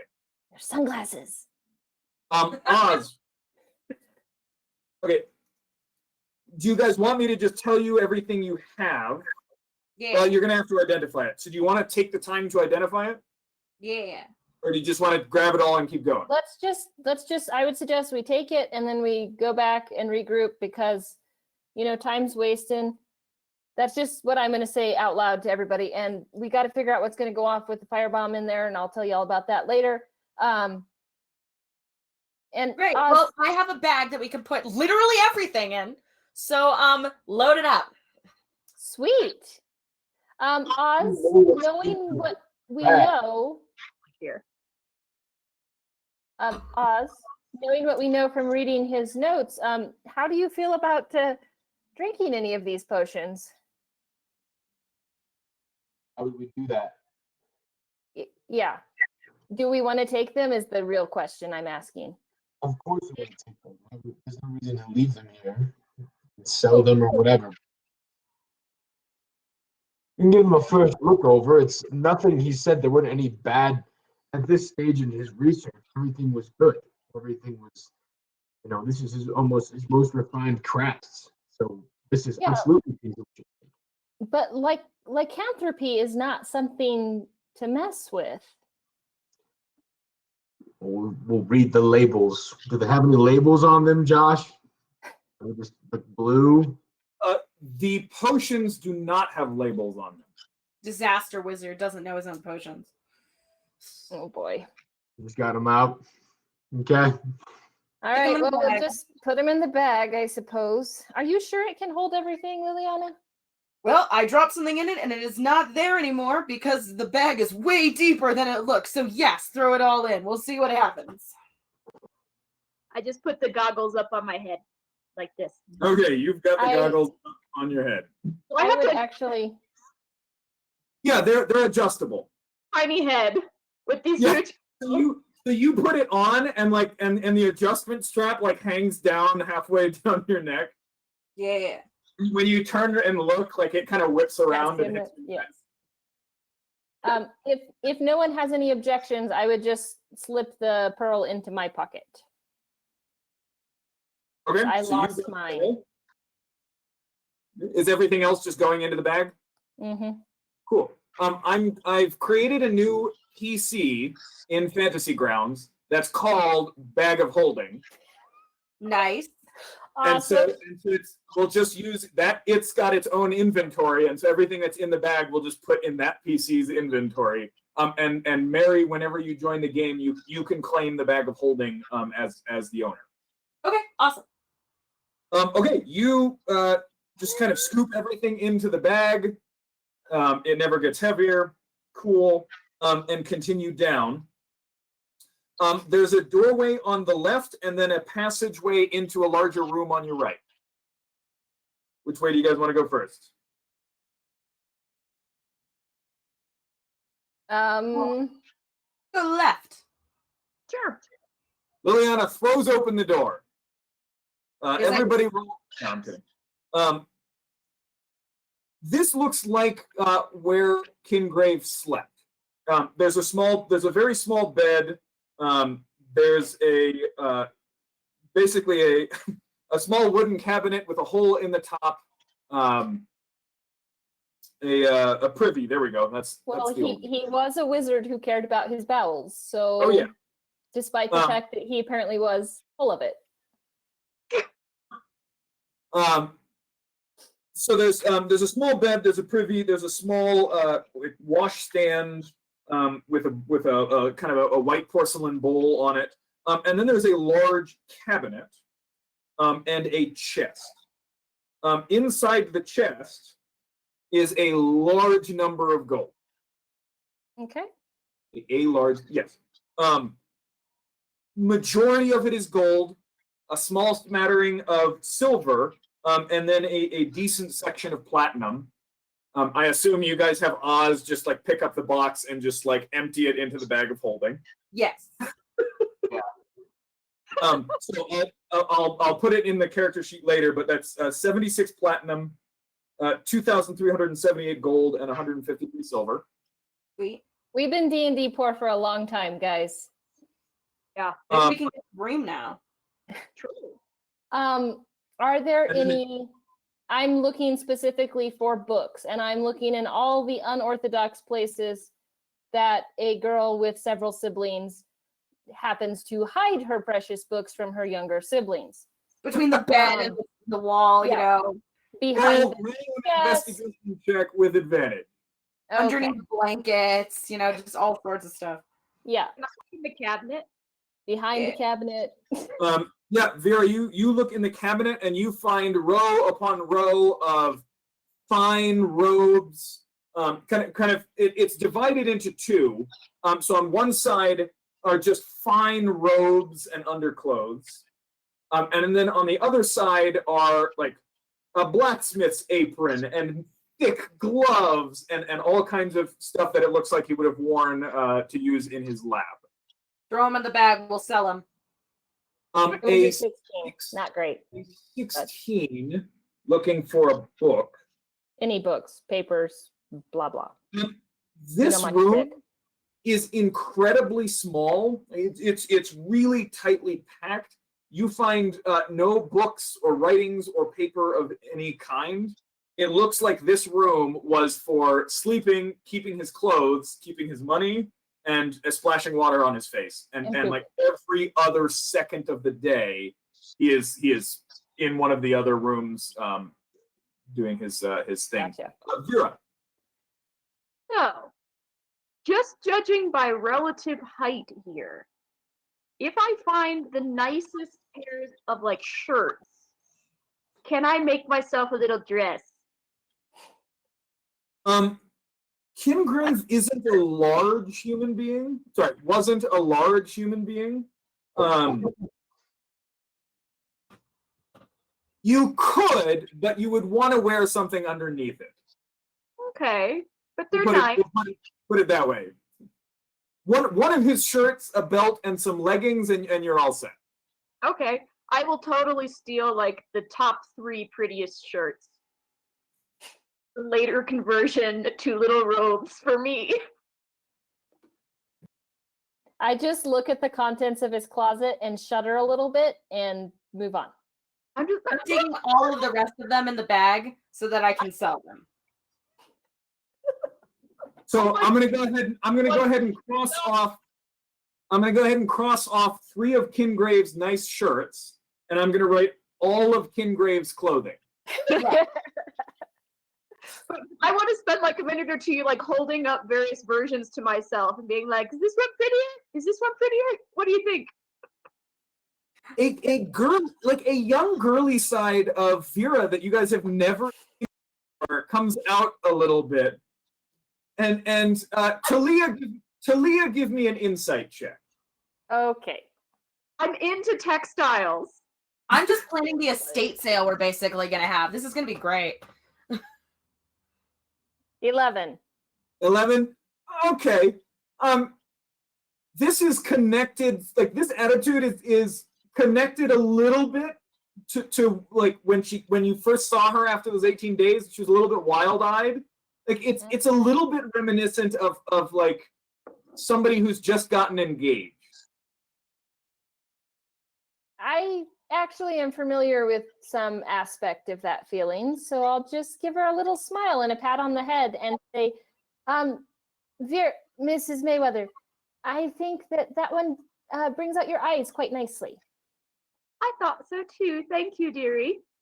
I feel like it's very much that scene from West Side Story. All right, too many people at once. Liliana and then Oz. Oh, I was saying that it reminds me that it's basically just the scene from West Side Story where Maria's like holding up all the wedding dresses because she's like in love and she's just, how do I look? Does this one look pretty? I desperately hope that this does not end like West Side Story. You know, knowing you, Josh, it probably will end like West Side Story. Okay, I don't get you into problems. I just put them in your path. Oz, what were you saying? Oz is just while he's looking through the entire room, never looking at. He's never looking directly at Ma and saying, "Yeah, they all look great." Oz,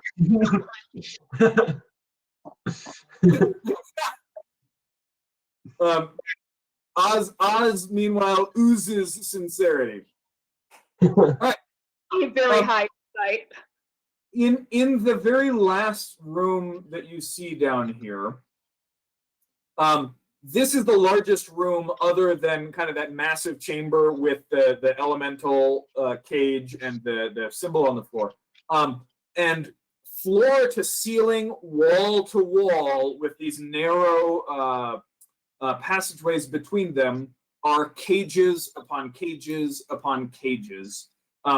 All of them filled with various small to medium-sized creatures that, looking at them, probably starved to death. Large varieties of birds, small rodents, medium-sized rodents. You see some what look like maybe pixies, several monkeys. 2 stand out. One cage is 15 feet wide and about 10 feet long, and there is a big, burly, but now dead and desiccated displacer beast. Oh. In that one.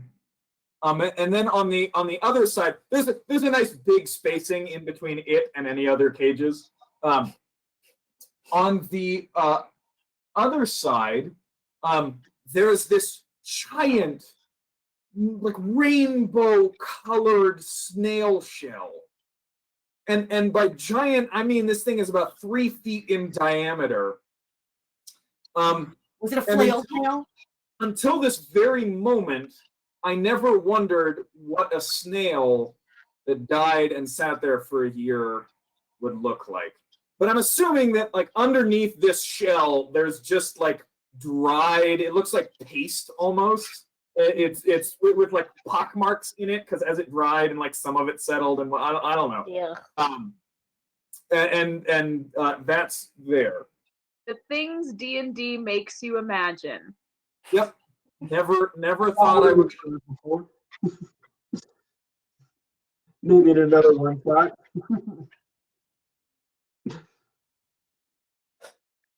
I want the snail shell. Can you fit it in the bag? Snail shell will not fit in the bag. Rats. Okay, then I don't want it. No, we don't want the rats, Liliana. But it's a cool shell, and somebody would probably pay a lot of money for it. You could chip off a chunk of it. Oh, maybe. Can I try and chip off a chunk of it? Oz, hit it with your hammer. It's pretty. It's rainbow colored. I want it. Oz, are you hitting me with the hammer or no? Oz probably won't actually. Why would I hit it with the hammer? Everything in this fucking building is gross and disgusting. Will probably kill us. So I don't want to just hit it with a hammer.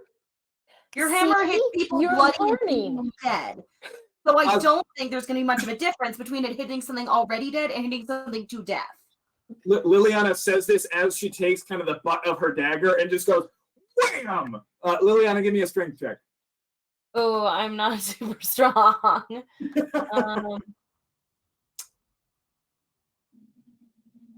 11. 11.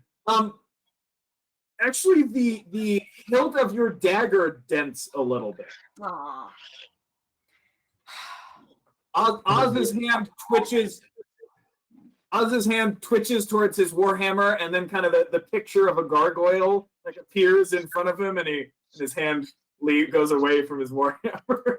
And I say to Oz, I am so proud of you. Thank you so much. Remember, we don't hit things until they hit us. We're learning. This is good.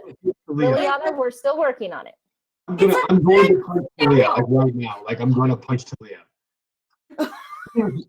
Are you actually? Yes. As she says, we don't hit things when they hit us first. I'm going to punch her right in the chest. Unarmed attack roll. I'll just roll. Was it just a D20 plus strength? 21. Cool. What's your strength modifier? 4. 4. Talia, you take 5 points. The squishy one. Okay. You take 5 points of bludgeoning damage as Oz just slugs you in the stomach, and you kind of you back up a little bit, totally winded. And I'll just shake my hand and go, no, we don't punch things. I will stand between them and take out 2 of my daggers and go, remember what I did? Mrs. When Mayweather.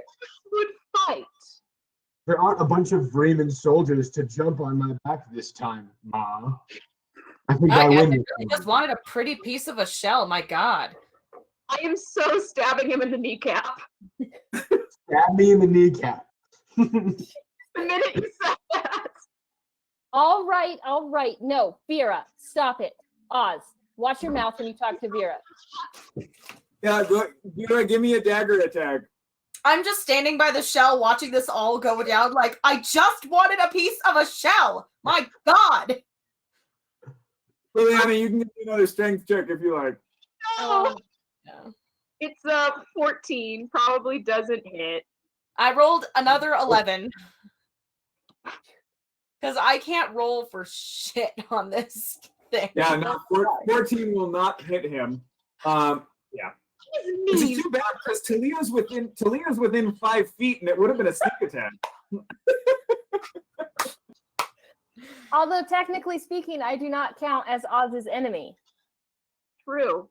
I know it was a joke. So while this minor scuffle happens outside this cage, meanwhile Liliana, like this whole argument is punctuated by the occasional thunk as Liliana keeps hitting this shell with her dagger. It's pretty. Let me have this. I just have this sudden image of one of us in like rainbow snail armor, and now I really want it too. But Right? It would be amazing. Please, Right? Wouldn't that be please cool? please make me spend an afternoon figuring out how to turn a snail shell into armor and then statting it. Please Yes. make me do that. Just like you did Guys, with I am the trying. bone armor, remember? Liliana, you are unable to break anything out of this armor. It is this shell. Sorry, now it's in my head. It is extremely strong. How heavy is it? You could. this snail armor is going to be gorgeous. I know, right? I'm gonna look fabulous. I just want to know if I can do it. I Okay, once You built a could whole at least have a shield.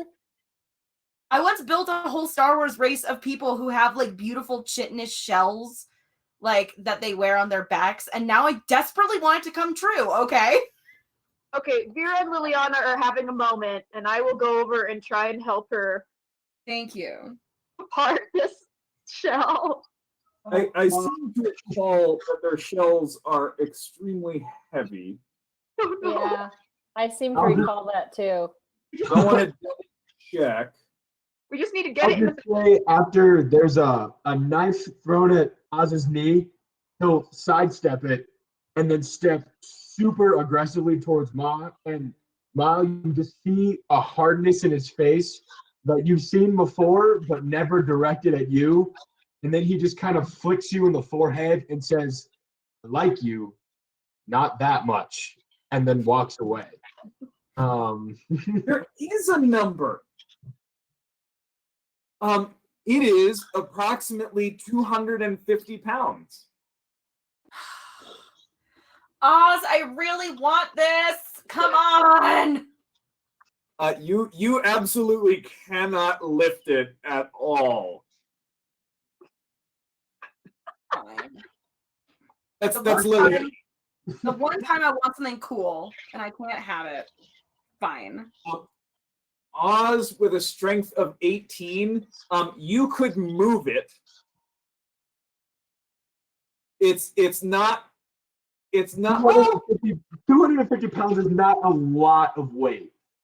I would say that you could like pick it up and like have it, but it's like you're staggering a little bit under it. Yeah, for sure. I wouldn't be able to hold it above my head, but like, Yeah. I'll just kind of like, with the last of the anger from that last interaction, I'll just walk over and just kick it and just knock it over. You do that. Fine. I will say, for the sake of Mary, whom I love very much, and Liliana, who's growing onto Leah, that Shoji has Shatter. And the DM just left. Well, Say- so does Oz, if he really wants to. I just want it. I think it'd be cool. Liliana's like slightly softer, just like, just want it. No explanation. It just looks cool. Okay. Oz, for Liliana, Oz will take out his hammer and break it. Aw, Oz. So we're looking for like bigger pieces, right? Yeah. You want I like want a big chunk? Yeah, I want it to be in bigger pieces so that it can kind of be reconstructed into some kind of armor or even like just like vam braces or something like that. Like it doesn't have to be enormous, but like the bigger the pieces, the better. He just kind of waves you off as you keep getting into the specifics, and I'm gonna hit it right on the curve of it. So like not in the face of it, but smash on the side. All right. Give Give me a strength check. Let's see how well you achieve what you want to achieve. Natural 20. Yes. Okay. Awesome. Oz is angry. Oz takes his hammer. He tunes Liliana out. He examines the shell, takes the hammer and just wham! And it just breaks into 4 large pieces. Oh no, like shards or splinters. It's just 4 large pieces of colorful snail shell. Can I fit them in the bag now? So the bag is a satchel. Like Right. it's whole, like the top of it is about that big around. It's not gonna fit into the bag. Okay, how heavy are each individual piece now? Whatever 250 divided by 4 is. So around 50 Like something. 60 something. Okay, great. So yeah, each of you could take a shell. If you guys don't mind taking shells for me. I'll take Okay. it for you, but I'd fall over. It might hinder your attempts to traverse the city That's okay. in order to get out of here, but Can I just grab it as like a back plate? Literally just like take some rope I have, and because I have a wide back, can I just like strap it to my back? Oh, cool, yeah. yeah. So you've Now got you have a shield one on your strap to your back. Can I do the same thing? Can I grab? Give me a strength check, and we'll carry this through your carrying of the shell. I got a 3. Cool. You can, but your movement speed is half. Okay, probably not. What if we broke each larger piece up into a couple of smaller pieces and then fed it into the bag? And surely, Liliana, we could find an experienced smith, maybe in the Imperial City, that would be able to fit the pieces back together for you and make you something beautiful. But it would be best if we could put them in the bag, don't you think? Yeah, probably. Oz, can you help me again? Because we're sort of buddies now. Oz, I just Oz give you like assuming he's willing.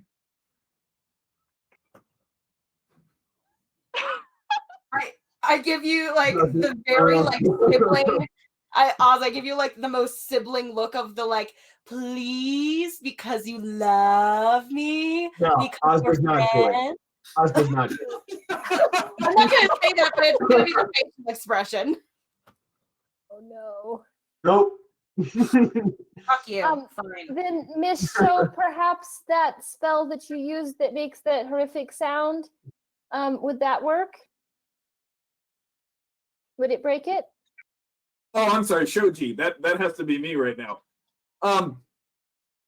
I think so. It might also bring down the building. True. So maybe we avoid that. Good idea. We can bring them outside and do them outside. Then we attract the ghouls. My dreams of looking pretty are Well- slowly being crushed. At least we have the piece that Oz is carrying for you. Yes, that is true. Juliana. This was the thing that shattered your dreams of being pretty. This thing right here was what destroyed it for you. Ozymandias, that is not kind. We I mean, laughed. he's right. I am a dragonborn right now. They're not exactly the prettiest of creatures. So, gotta deal with that. But, If I Well, smash Maya- it, can we leave the room? yes. I smash it. Okay. No problem. We'll carry the nat 20 right through this, smashes it up. So you've got one big piece, and then 8 smaller pieces, each of which you can fit into the bag. I'm sorry, 6 smaller pieces, each of which you can fit into the bag. Awesome. Very happy. Sweet. Thank No- I got my one on the back though. I'll have the full owe you. plate on my back. Yeah. I owe you, Oz. You're the best. If you do, All right. Well, are we finished down here then? Yeah, we can move on. There's no giant wolf-like creature in this room? There is not. I wonder where he kept the subjects then, if not here. Perhaps it got loose. That's terrifying. Isn't that what the Um, notes said? Yeah, said the that notes did was say that it Oh, escaped. right. Okay. Live in fear. Always be afraid. Is there like an area where we can like see where it would have been kept? It's an area where you sort of kept. You're not sure, but it does look like the place where the displacer beast cage is right now, kind of set into the floor. It looks like there are several like indents where you could kind of hook the legs of a specially made table into place that would just kind of lock it there. So it looks like when that experiment ended, when the lycanthrope escaped, got a displacer beast. Chains around or anything? The big two chains. Was that What was the that? mannequin? Were there any chains around? No, all of the cages are bolted into the floor, but you don't see any chains or anything like that. Okay. Yeah, I don't think this thing was in here. It might have been, but I think it's gone. I forget how many doors are left. We're in the hall, right? You guys have now investigated every room that you saw down here. Okay. So, Kalia, I did my job and broke things. Are you gonna do your job and tell us what the fuck that circle was? Yes. Potentially quite powerful, certainly far beyond my capabilities. I believe that what he was saying in the notes about binding himself to a elemental that's probably what the circle is for. But we do have a slight problem. And that is that the cage that apparently holds the elemental, it's gonna blow up at some point fairly soon. And we definitely don't want to be here when that happens. I can probably fix it, but there's a slight possibility that I set it off and then we're here when it happens. Do we even want to fix it? I mean, more inconvenience to the ghouls and dragonborn sounds rather convenient for us. Do I get the sense, DM, that the circle would withstand such a catastrophic sort of event? Or do I feel like it would be destroyed? Because that's going to factor heavily into my opinion one way or the other. This part of the city will be destroyed. Right, Yeah. but the magic circle itself, is it just going to be buried under rubble and more or less kept intact, or is it going to be destroyed? Because this is important future Talia goals stuff. Oh yeah. There is no reason to think that the circle will not be utterly destroyed. Even with the strong sense of abjuration magic that is around it, if I could find some way of activating the circle before I left it, so that the abjuration magic may divert the... That's why I wanted extra time to think on this stuff. Yeah. So within natural 20, I'll tell you what. If you were in the circle and the circle was active and the cage exploded, there would be dice rolls. Mm-hmm. But it would be a lot like when Indiana Jones survived a nuclear explosion while hiding in a refrigerator. Oh yeah. Which is really stupid. Uh-huh. Yeah, So but we loved it anyway. I would roll dice, but your chance would be roughly that of a man hiding from a nuclear explosion in a refrigerator. Right, and Super Talia hot. is certainly not Right, it works. You didn't know that? There's empirical evidence with Indiana Jones doing it. I don't know why we're talking about this.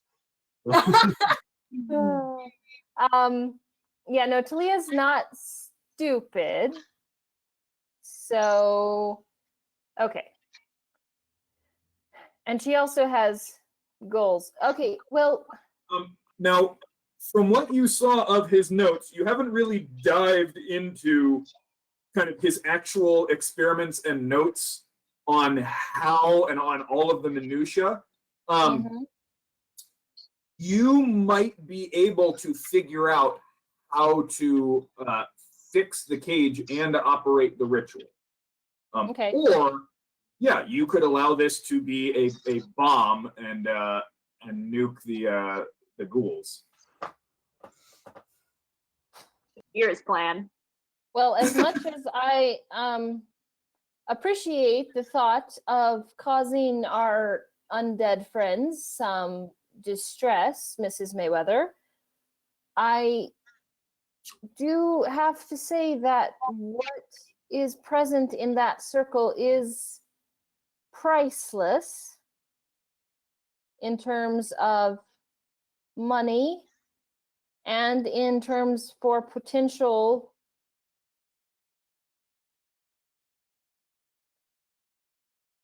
of future arcane uses. It is apparently a relic from before the Mage Wars, something that has survived for that long. It is incredibly old, incredibly valuable. I'm aware of the fact that this is not entirely true. Oh, okay. Sorry. But Vera is not. Insight check. Talia, roll deception.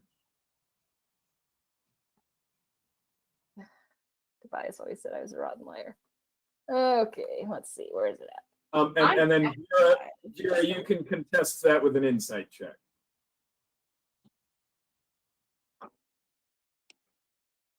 Ooh. Yep, she's lying. I just raise an eyebrow at you. The mom eyebrow. Yeah.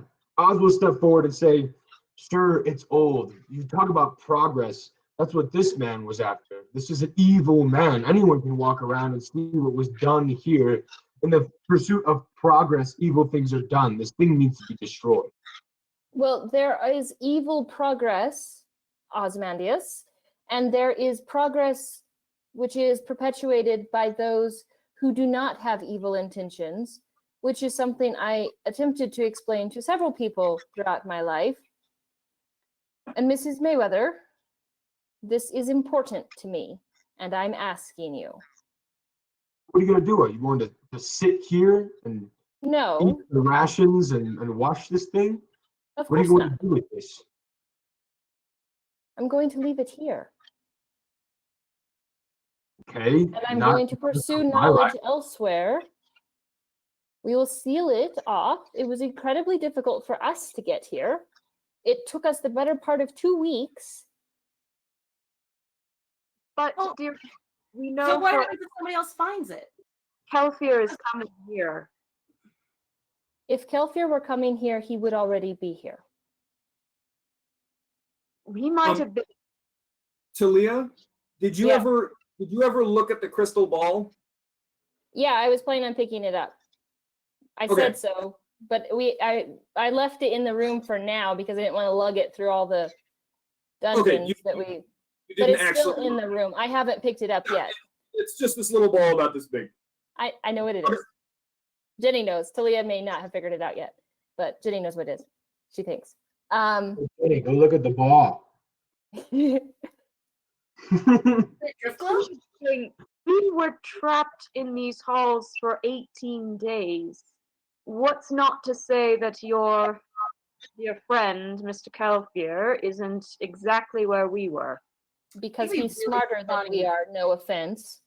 And He'd he be would really have funny. figured out the gargoyle a lot sooner and probably not hit it. Or if he did hit it, he would have completely destroyed it and not gained access at all. Well, then He'd the be really question funny. remains, Kelvin Who? would die off screen in the tunnels. That would be absolutely hilarious. Who is this? My master, former master. Okay, What well, you were schooling the same intentions as him, then he's a good guy, right? No. He and I do not share anything except history at this point. He set me upon this path, and for that I shall be grateful. But beyond that, I wish to have nothing more to do with him. What I'm afraid of, Talia, dearie, and please understand this is no criticism on you. I know. But Oz has a point about what happened here, and ends justifying means. And I'm a little surprised at you that that doesn't bother you. This city fell once because of progress, whether it be the Vreemans attacking or whatever these fucking Dragonborn were in here. The It's city fallen a couple times. fell. The city fell because unknown power came and summoned something hideous from somewhere else. Do you And know caused anything about everything. this power? Unknown power. What does this thing do? Arcane power Finds can be us to element. learned. Then, if arcane power can be learned, can you not do it your way, the good and decent way, not this man's way? This is centuries of work. I do not have centuries, Vera. What is it you want from it? What is it as worth this? Is the plan that you're supposed to come back here to use it in some way, or Potentially in some future time. I'm not anywhere near ready for it yet, but it would be a waste. It's a dangerous path you suggest, is all I must warn you. And I feel as if it is a different path than I have known you to be on before. Something unspeakable happened to the world so many years ago beyond memory, Mrs. Mayweather. Some unspeakable power caused the breaking. This is one remaining vestige of such types of power. This is advanced arcane theory. I understand what all of the fearmongers say, that this type of the exploration of the arcane is what caused the breaking in the first place. But what breaks can also sometimes mend. Power can be used both ways. I know, but this ritual was designed by a man who did not have your good heart. I can see that. I saw that giant. Evil tools can be bent to better means. What do we do now? We can talk about philosophies and theory, and I've seen both of them skewer men on their own sword. What do you want to do to Leah? I want to fix the cage, if I can, but I need to take some time about it, and I need to study his notes better. I don't know if we have the time. We don't know if we can just get out of here. What do you want to do now? You need to tell us.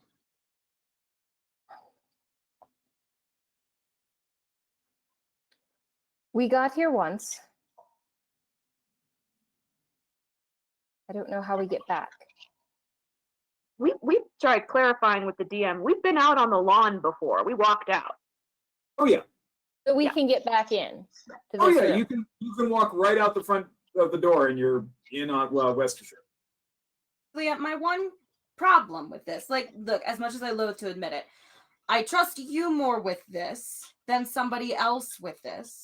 The problem is, as much as you want to seal it off, people can still access this, and that would probably cause mass mayhem. So how are you going to keep it from somebody else deciding to break your sealant and wandering in here and finding this and deciding to blow up another city? Perhaps I can't. Okay. But surely if we attempt something, if it all blows up eventually, well, this place is kind of a lost cause anyway, isn't it? That's Not what exactly a is we fixer-upper. let it go. I, Talia, will support you with whatever decision you make here. I can only warn you, I fear your master is on our heels here. And I fear what he will do with it. I trust you utterly with what you will do with it, but I fear him. I wish there was some way I could know where he is. I think we need some time. I think, Leah, you need some time to formulate an argument. Somebody needs a nap. We need time to take care of this. How about we take a little break and just look out the rest of the room and we'll just find out. Because if you're just going to keep saying you're going to fix it, but not tell us how, then that doesn't help Well, anybody. I don't know how yet. I will have to study his notes better. Then Then we let's should- do that now. How about that? Very well. Rest. And we have been walking this time to get back towards that area. I Sure. figure we were. Yeah. Yeah, you guys have the run of the place. So whatever you guys want to Okay. do, just tell me what. Yeah. So Yes, We're I all would, like inside her personal space because it's like the candle thing. So we're like literally within a foot of each other, yelling at each other and like. The scene just yeah. got way better in my mind. if we can go back into the room, I would I'll just pick up the crystal ball and start just kind of absent-mindedly. How big is it? Is it about like baseball size? Bigger? Yeah, more like more like a grapefruit. Not Okay. a grapefruit. The moment you touch it, an image kind of plays into the air above it. Okay. And you immediately realize, this is how he sees who has been rude to the Guardian and is trapped in the tunnels. Because the image you see is of Kelthir with two. He left Onashur with 7. He has 2 people remaining, and both Kelthir and the 2 people. Is one of them the boy? Or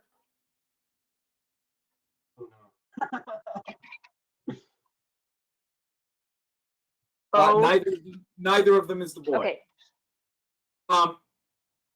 And they are laden down with staves and wands and books and pieces of paper. Kelthir has these dark circles under his eyes, like he hasn't been sleeping very well. He looks even thinner than usual. Both of the 2 people with him are also thin and emaciated and holding kind of these big packs. They look like they're on their last legs. They are exhausted, and Kelthir is just muttering to himself, "These are important. I've got to figure it out. Okay, we've just gotta." He's gone like full. He Syndrome. fell for the fake stuff. Oh my gosh.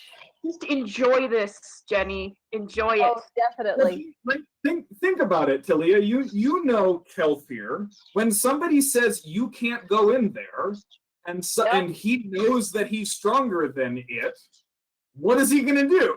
He's gonna go in there. Yeah. Yeah, exactly. You instantly realize a couple of things.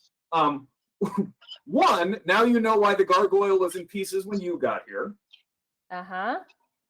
And 2, the person holding the crystal ball can let him out. moral dilemma out the wazoo right So he will figure his way out of there eventually. Mhm. If he doesn't Or starve you- first. Or you could let him out. Well, and a wasp in the room that you can see versus Right. As far as you know, he could get out at any second. so the question is, am I the only one that can see this image, or do other people see what I'm seeing too? The rest of you can also see this. Oh, is that the master who was a dick? Although, yeah, I think only Vera would recognize him at all. Yeah. Can I ask a brief question? Yeah. He was here before us. He's been in that tunnel for longer than 18 days. He would have had more Yes. supplies. Yeah, how on his last legs does he look? He's also an elf. I mean, he's still going, but he's clearly exhausted. And also, you know, he had 7 people with full packs. He's down to 2. He doesn't have my strictures against eating people, by the way, probably. So Oh, that means your boy might have gotten eaten. I never told you about the boy. No, that's married to Jenny. Okay. That's not Liliana. That's married to Jenny. And your boy Like, might. I know I muttered a lot during those 18 days in the cave, but I don't remember talking about the boy. So just look over your shoulder at it. Mrs. And What very you- quietly. Do you remember what we had a brief conversation about power before? This is what it is to have it. it doesn't feel like it. You do have it right now. You can leave him in there, and if we're clever, we can leave him in there forever. Or if he's clever, he'll get out, and he's very clever. Apparently And not he cannot in he there. cannot have access to this. So I re-rolled. I was not re-rolled. I rolled for Kelfirum, so I have it marked on the calendar exactly when he gets out. Yeah. So he gets up. Um So, well, yeah, my he's clever. We my managed to get strength- out. my strength is in you guys.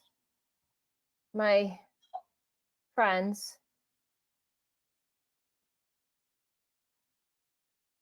What do you think I should do? I warn you, when he is at his peak, he is a force to be reckoned with. Does he look at his peak?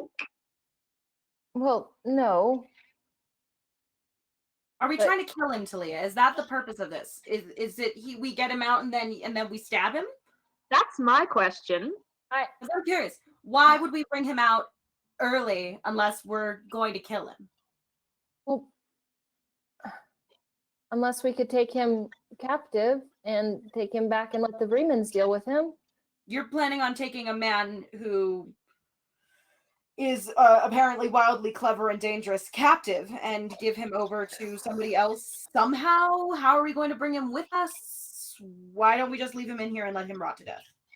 That's my question. Because he won't stay in there, Liliana. Well, he can't be as clever as we are because we managed to get out of there. Oh, he's infinitely more clever than we are. I think he would have gotten out there sooner then. Well, so He's there's the also thing. stubborn. You guys as a group got 5 attempts per day, and only 1 success needed for 3 days in a row. Kelpier gets 1 check every day, and he still needs 3 consecutive DC 25.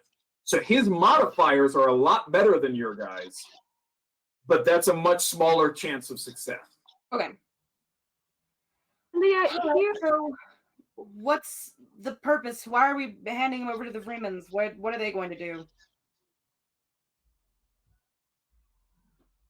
Josh, while this is happening, Oz was gonna go to the forge. Is there any way he could turn that thing on like immediately? Like he's trying to turn on the forge. Yeah, you look around for a little bit, you find whole barrels full of coal of various kinds. So yeah, you can heat some in and light it. So you've So got this whole conversation, I've been doing that and like glistening over my shoulder because I assume she's probably like 10 feet away, but I'm definitely Oz is over there doing something. Okay. Are you gonna be trying to fix your dagger? Dagger and my hammer. Yeah. Oh, that's right. The hammer got damaged as well. Oh shoot. Yeah. Over the course of 18 days, smashing it on a wall probably needs a lot of love. That's right. I'm not gonna make you roll for all of the attacks that you would have made. Yeah. Okay, so yeah, you're working on that. It'll take you a couple of hours. It'll take you about an hour per item to attempt to fix. So if you guys want to take a couple of short rests and just say you've got an hour or you've got 2 hours, and Talia can look at her notes and you can do your thing and everybody can do what they want. Well, we can finish this conversation. I'm just letting you know that like while this is happening, he's doing that, and like if he says anything, he's shouting over his shoulder. Like just contact. Talia, my dear, I must ask you a very serious question, and I want you to think hard about it and give me a sincere answer. Of course. Do you want this man dead?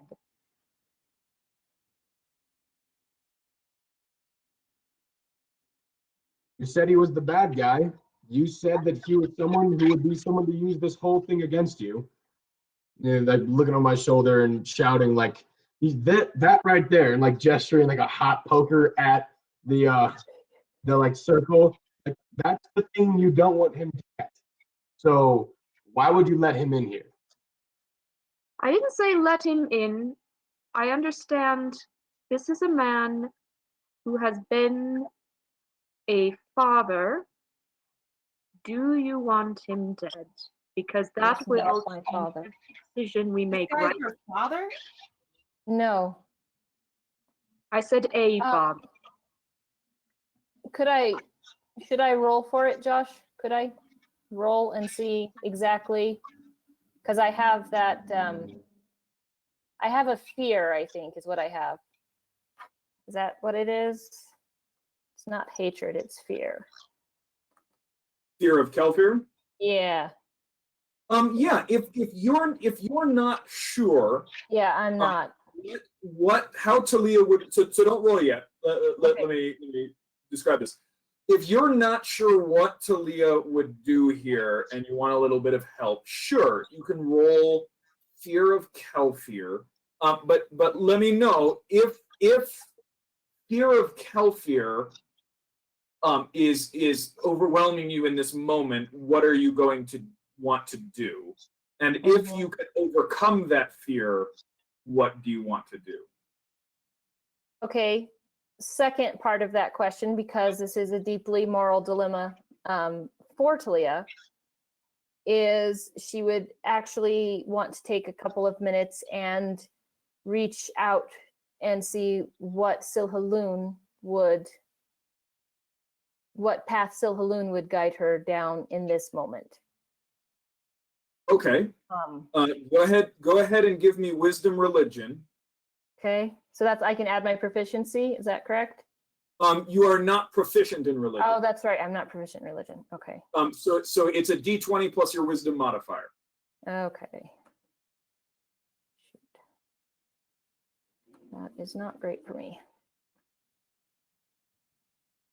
It's only an 11.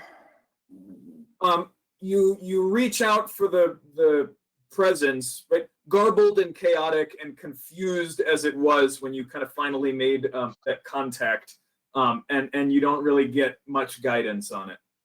Okay. This decision is entirely Talia. So here's what I would do. If I was able to overcome my fear of him, it is absolutely imperative that he not be allowed to set up shop in this tower. Now, Talia would never consider ordinarily killing someone outright. The one time that happened, she doesn't ever want to do that again. But considering the fact that the world, the shape of the world would change dramatically with a person like him in control of this much potential power, if I was able to overcome the fear, I would be willing to have it out. So fight and attempt to at least subdue, Yeah. if not kill. Okay. Yeah. With the And if- intention of taking him to the Vremens if they're still around. Okay. The answer is no. Hmm? So the answer to Vera's very specific question is no. Do I want to kill him? Do you want him dead? There's a difference. Oh. The world would be a better place if he was dead. Vera's like, I'll kill him for you. What she's saying is like, you don't have to take this moral responsibility. We will. I feel like that John Mulaney skit where he's like, "Hey, this guy sounds like an asshole. Do you want me to kill him for you because he sounds like an asshole?" I feel like that's where Liliana's at. Is like, okay, he's an asshole. So when do we get to murder him? I'm ready. Let's go. But the issue is, the moral dilemma is that if I release him and bring him here with the intention of us killing him, it's the same difference. Sure. So if you are overcome by your fear of Kelfir, Then I will What- try to fix the trap, okay, and I would write a note to the commandant asking if they're still there, asking for assistance in our area, and I would like to set a guard here to protect this space until he either starves to death or gets out. Because it would Okay. be more a fear of a direct confrontation, because he did say that he would kill me the next time he saw me. yep, But I don't know if there's more dialogue, but Vera would make it clear you don't have to be there. We will handle it. Do you want him dead? that's what she was saying though, is her being there to kill him and her basically plopping him down so that you guys can kill him. For her, morally is equivalent. It's the same thing, just the fear thing. I don't know. So Talia, or I guess Jenny, having talked through that, Mhm. do you feel better aware of which way you think Talia is leaning, or would you still like to roll?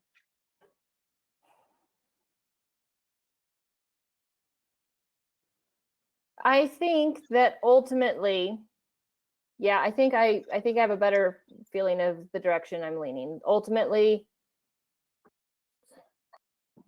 Oz has some words if you'd like to hear them. please, Oz, share your words of wisdom.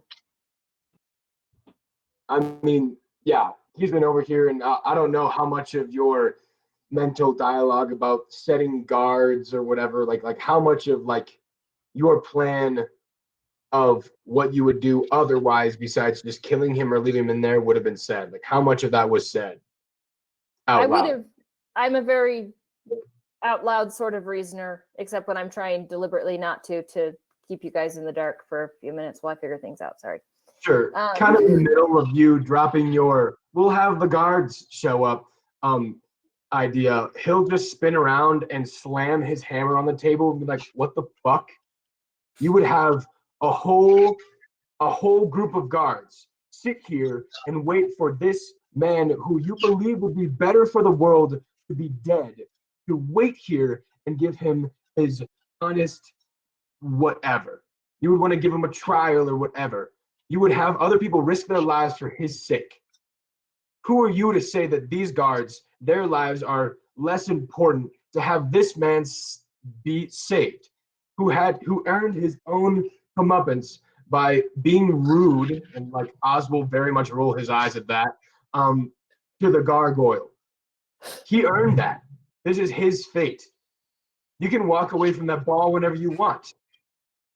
But you don't get to choose that other people have to die because you don't want to make a decision about something that he chose for himself.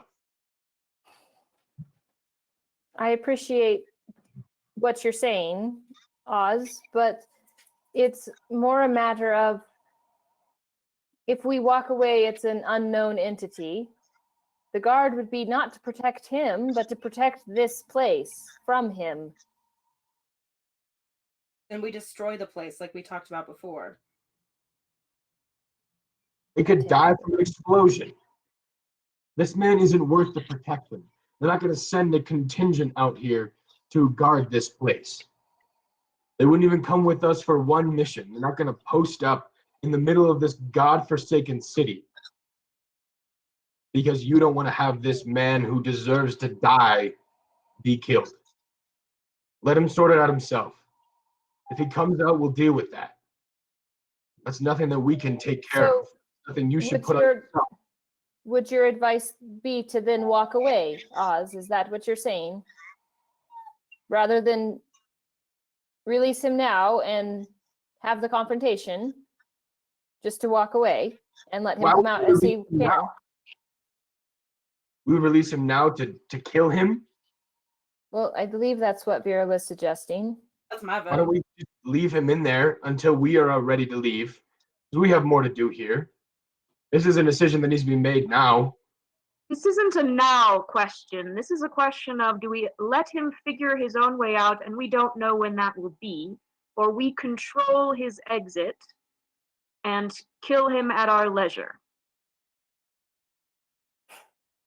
I think the deserves to latter die and kill him. idea is our best option at the moment, because perhaps there's some way I can protect this from him. And if we take the notes and put them in that magical bag of yours, Leah, the Liliana? only way that we're going to protect this place from him is by killing him. I hate to be the bearer of bad news, but the only way that this place is not going to get into the hands of an extremely dangerous, very powerful man who's apparently far cleverer than us is if we kill him before he gets here. That's it. Vera, with a passive insight of 16, you know that her first statement was a total lie, but the rest of it was honest. Statement. She hates to be the bearer of bad news. Oh, yeah, yeah. I will definitely bear all the bad news. Okay.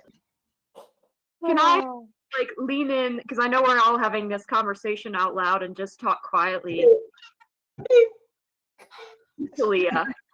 Like, I'm not trying to block everybody out, but it's like, I need Sure. to Leah. I know what an abuser is, and I am not talking the good of the world. I am not talking this circle. I'm not talking this tower. I'm talking about what he did to you. I killed mine with my own hands, and I am free of them. I have been free for a century and a half. I cannot tell you how good that feels.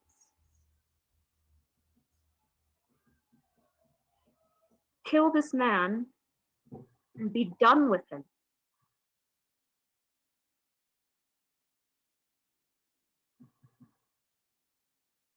You're going to have to tell me that story sometime, Vera.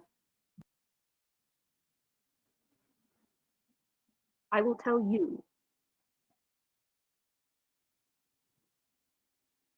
But I have tried to explain this to so many people, and the only person that has ever fully understood me was my mother.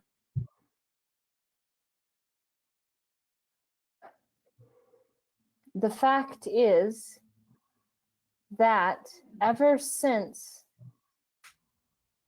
the breaking, since the Mage Wars, all of that, magic has been viewed with suspicion.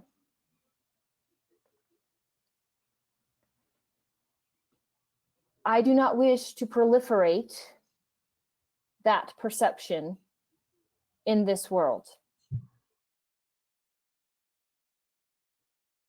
One does not achieve a difference by doing the same thing. I'm not like you, Vera. I'm not brave like you. I'm not strong like you. And what does it matter ultimately what he did to me? What he did to me is of no consequence. I can move beyond it. What he did to that boy, that is the sin. What he does to others that cross his path, that is what must not continue. I can forgive the wrong that was done to me. Silhaloon can help me move past it and find peace. Celia, you are worth 1,000 of me, and I cannot forgive what he has done to you. He made me into who I am today, Mrs. Mayweather. Of course, it was not a pleasant experience, but others have had harsher masters. And who are you today, Celia? Are you a wizard? Are you going to be someone who's going to make a difference? To Yes, stop evil? Then stand up for yourself. What is this bullshit about I'm not strong, but I find my strength in other people? Fucking look at you. You can create light out of your hands. I'm not going to hear this bullshit about you being not strong, about you not being someone who can take care of their own problems. I don't want to hear the sob story. I heard it enough for 18 fucking days. And he hits the table really fucking hard. Move past it. Get stronger. Let us help you. This isn't going to be a better opportunity. And if you're going to make a difference, then let's go make a difference and remove a harsh master or whatever you want to say. This world's unforgiving. If you want to sit there and bitch about how you're going to forgive him somehow, fine. But I don't need to forgive him. Look at all this shit that he's causing everyone to do. All the evil that's happening. I won't forgive him. I can give him the sweet repose of a nice nap if you really need that. But wake up. Don't hide behind your spell book. Fucking do something with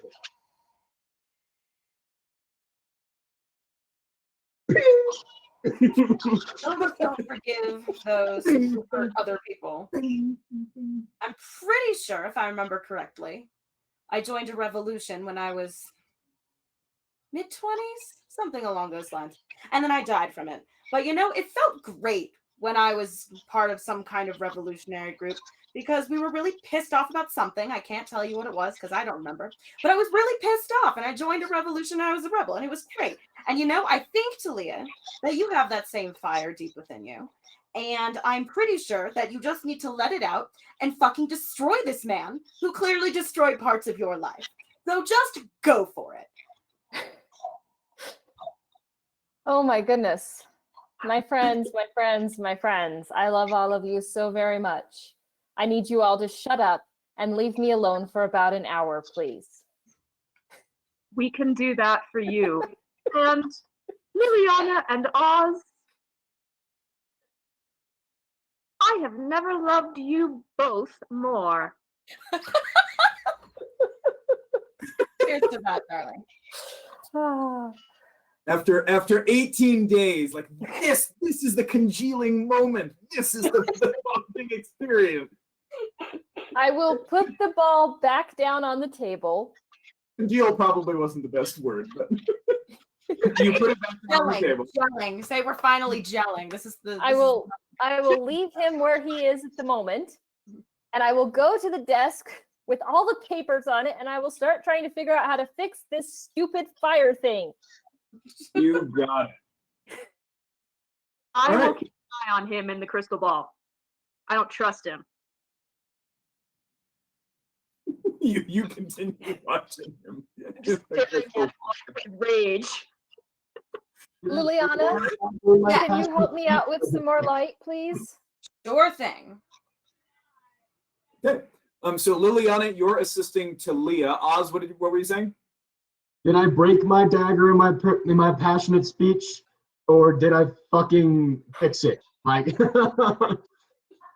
Um,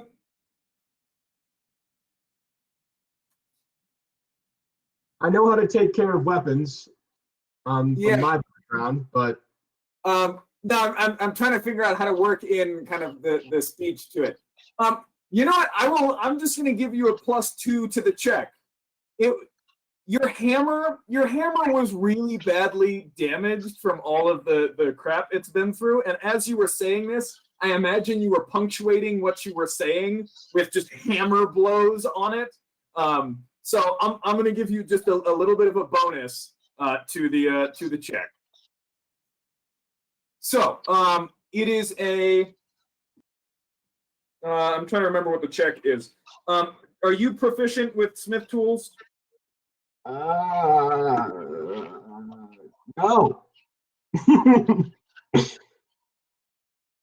No. No. Okay. Before I go to the desk, can I just walk over to Oz, since he gave me such a great speech, and smack him as hard as I possibly can on the shoulder and give him guidance? Do you want to do that? You absolutely may do that. Yeah. Now it's better. Equipment Don't downtime. smack me and be like, go have your fucking hissy fit in another corner. Damn. Just smack you on your shoulder and then ruffle your hair, the same way I would with my brother. You probably wouldn't want to touch my hair. You might think better of it as you go for it, but like, I don't know. Yeah, I'm committed at this point. We have a saying in my house: I'm committed to this fish taco.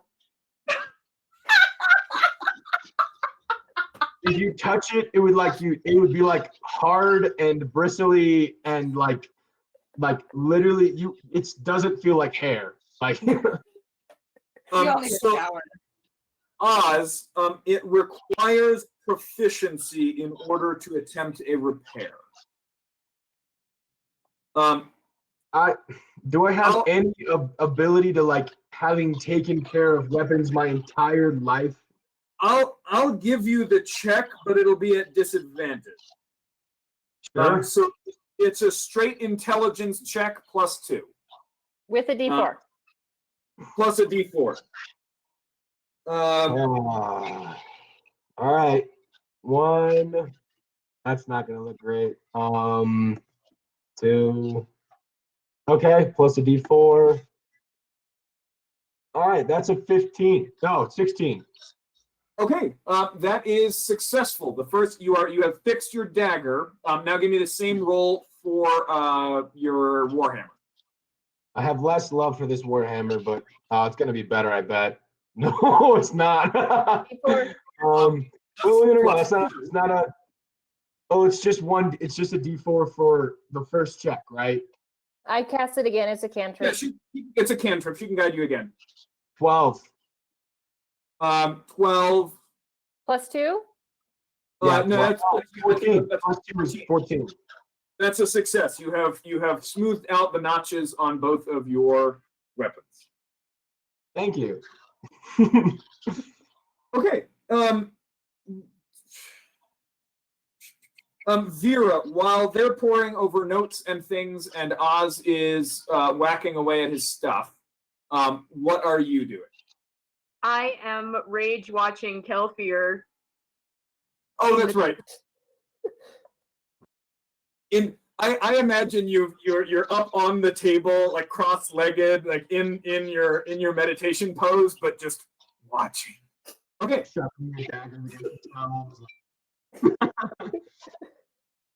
Alrighty. Talia, give me 2 Arcana checks. Okay. I'm going to guide myself on both.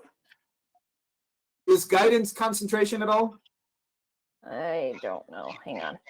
It's an instant use thing, so you can honestly just like slap it on anything. So yeah, Well, no, it that's is fine. concentration. Don't worry about it because Okay. it's not like Oz. Well, no, because it does apply to a check that's basically taking the whole time. Yeah, but then the spell ends. So it's Right, a cantrip. But what I'm saying is you gave him guidance for a single check, but that check applies to an activity that's taking him an hour. So I'm going to say that the guidance is going to stick with him for that whole time. Oh, okay. So you will not have guidance. Okay. That's okay. We'll figure it out. 2 Arcana checks. 2 Arcana checks. All right. There's one. With Talia assisting you, I'll give you advantage. Okay. So I'll just roll another one straight, and then I'll roll one with advantage. Okay. So that was a 13. Okay. And a 21. All right. You learn a couple of things. Okay. I'm sorry, you learn more than a couple of things. You learn a lot.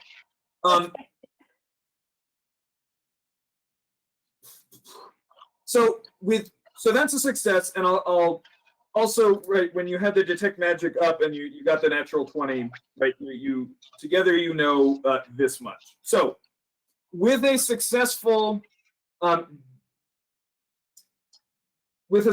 Arcana check, I'll let this be Arcana. You'll need Oz's help, or somebody using like the jeweler's tools to help out here. They don't need proficiency. If they have proficiency, you'll have advantage on this roll. If you roll a natural 1 to attempt to fix this thing, we're gonna end tonight's episode by rolling new characters. Okay. If you roll a 2 through a 5, you've basically got about 20 minutes to get out of Dodge. Uh-huh. A 6 through 11, you simply fail. It's the same. It stays where it was. 12 to a 24, you're not really going to fix it well enough for the ritual to work, but you will delay the explosion by possibly a few months. Okay. So you'll buy yourself a good bit of time. 25 or higher, and you fix it. And looking at the rest of these notes, the thing is primed. You could move the crystal lattice onto one of those circles. You or another magic caster would have to stand on one of the other circles and basically burn all of your spells. And if you succeed, it's going to take a hell of a toll on your body, but if you survive it, then in the 3rd circle of the triangle, a new being will appear that is you fused with an elemental. Yeah, that doesn't appeal to Talia at all. That totally appeals to Liliana, but that's okay. Also, you learn that the elemental's name is Keys Hikoni. Easy Coney? Keys Hikoni. Keys Hikoni. Okay. And what manner of elemental is it? This is a powerful fire elemental. Okay. So I mean, you will continue to be you. It's not like you're a different person. There's just 2 persons in you now. With the mortal will maintaining control. So think about that for a second. Nope. I'm just telling you what you're reading. No, we don't need any more Lilianas in the party. 1 is enough. Can I have it? Can I be the one who's called the elemental? Can I have immense fire powers, please? Please. I'd be so good. I'm learning to be responsible. Oh, no. Liliana, you're picking up bits and pieces of this as you're assisting Talia. So you also know most of this information. Okay. I'm not advocating for any course of action. I'm not at all suggesting how you play your character. I am simply pointing out that this might be this would be an advantageous time to seize power and possibly dispose yourself of the group. Also true. I'm just pointing this out because it would undoubtedly at least creep into Liliana's mind that if you could be the one to complete this ritual, then you don't need these guys anymore. True. But we're such good friends now. I know. There has been lots of growth and bonding since the early days of coming to this body. I'm simply pointing out because I think it would at least occur to her. Yeah, that's probably why Liliana is going to poke Talia and go, so which of us gets to be the elemental? I'm not interested in that honor. Would you hate me if I was interested in it? Maybe a little. Why? It'd be great. Liliana, we have no way of knowing. This is highly experimental. You have no way of knowing what might actually happen to you. You could die. I mean, I Again. died once already. It's not like it's going to be a new experience for me.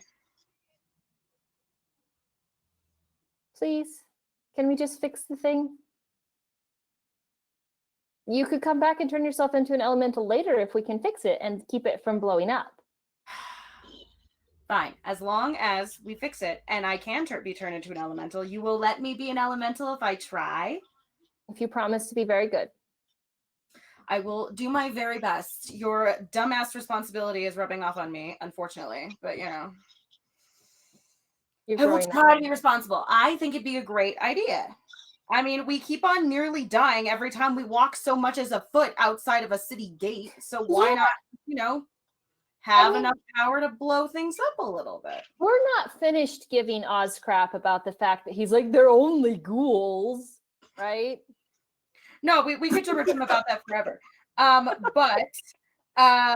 I mean, look, if we want to get to Vreem and nobody's going to go with us, we're going to need someone with a significant amount of firepower to get us there in one piece. Yeah? Power. I hadn't pictured it as being like literal firepower, but I mean, it is clear, Liliana, that you do have an affinity for the stuff. I'm good at fire. Fire is very natural. You are very good at fire, but do consider the fireball that you chucked down the hall that you scorched yourself a little bit with, and maybe consider that fire is a very dangerous element that you need to approach with caution. And that's all I'm advocating for here is caution. Okay. I will attempt to be cautious. Just say fire bad. And that's all he said. You're gonna have to say it again, Oz. I didn't hear you. Oz just is in the background, just goes fire bad. And like Oh god. He's working at the forge. As he's sticking his hands into burning coals. Kira, as you spend at the end of the first hour, you have become attuned to the goggles that you have on your head. And when you put them down now, you have dark vision out to 30 feet. Nice. So anybody attuned to the goggles while wearing them has dark vision out to 30 feet. If you are not attuned, then it's very much like wearing like a blast visor. You basically can't see anything at all. But I'm now imagining Vera like traveling clothes, dusty, torn, dirty, like patches made with like knitted yarn and whatnot. Now wearing these cool like copper-rimmed steampunk glasses. Yeah, they're too big. They'll shrink to fit your head because they're magical. These ones actually do. These shrink to fit you. actually had a question. Yes. Say no to, but don't ask, don't get. Is there any way that I could assist Talia to not roll a 1? Because I cannot roll a 1, or I can cancel my 1s. Are you proficient in jeweler's tools or smithing tools? No, but I'm very, very dexterous with my little hands. Indeed, you are. However, it's not just dexterity needed here. It is intense and professional know-how to Fine. fix an incredibly dangerous and complex magical device. Fine. And no, you cannot use your lucky feet on Talia. Dang. Talia is most welcome to guide herself to whatever, and as long as she doesn't roll a 1, you guys will at the very least have a head start. So what is the number I need to reach to just fix it for a little bit, like a Band-Aid patch? What's that number? Band-Aid patch is at least a 12. Okay. Okay, I can avoid rolling a 1 then, because I still have a 6 True. plus my Arcana. If you use your divination roll, I was looking at this earlier. Yeah, if you use your divination roll, you'll be at a 13. I'll roll 2d4, and that's how many weeks the time will be extended by. But I can also goad myself on that. You can also guide yourself, but your max would still be a 17. Right. In order to get beyond Band-Aid patch, you need at least a 25. So the follow-up question I have then is, can the effects be cumulative, right? So you put the Band-Aid patch on, it's already better than it was, and then a repeated check maybe gets rid of that absolute death on a natural 1 situation. The work required is gonna be a couple of days. So this is not the work of a few minutes or an hour. It's gonna take you a couple of days. At the end of that, yes, you could make another attempt. Okay. Okay. Yeah, maybe you'll roll another natural 20. Well, she has a natural 20. No, I used that one. She used it, and that's what told her that this was damaged and probably going to explode soon in the first place. Yep. Got it. I didn't know she still had that. I was like, why wouldn't you just use the net? No, I used that one already.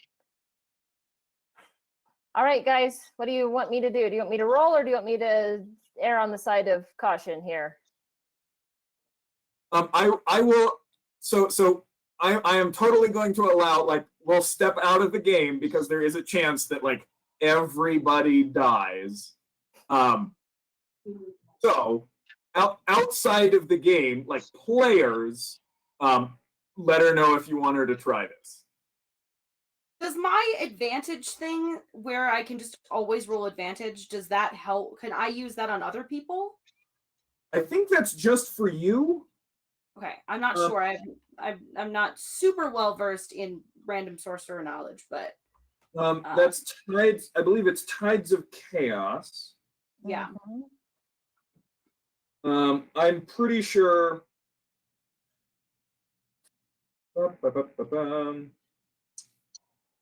Such an appropriate thing for Liliana to have. It really is. I'm just curious if, like, I could spend sorcery points to, like. No, it's just you. Okay. Now at 6th level, you can bend luck.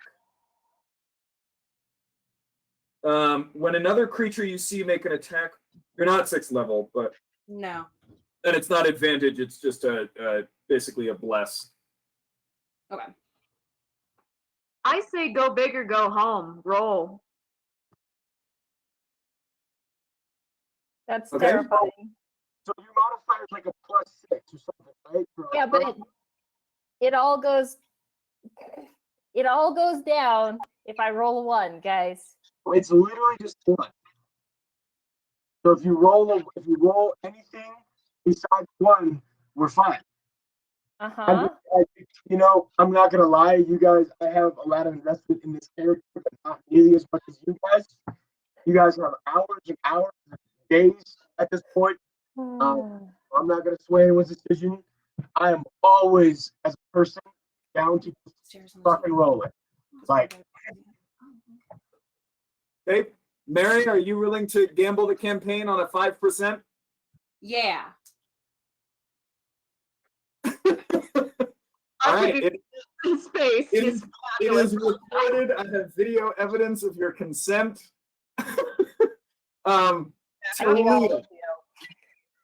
Talia, the final choice is yours. Would you like to roll for it, or do you want to use that 6 and buy yourself a few weeks?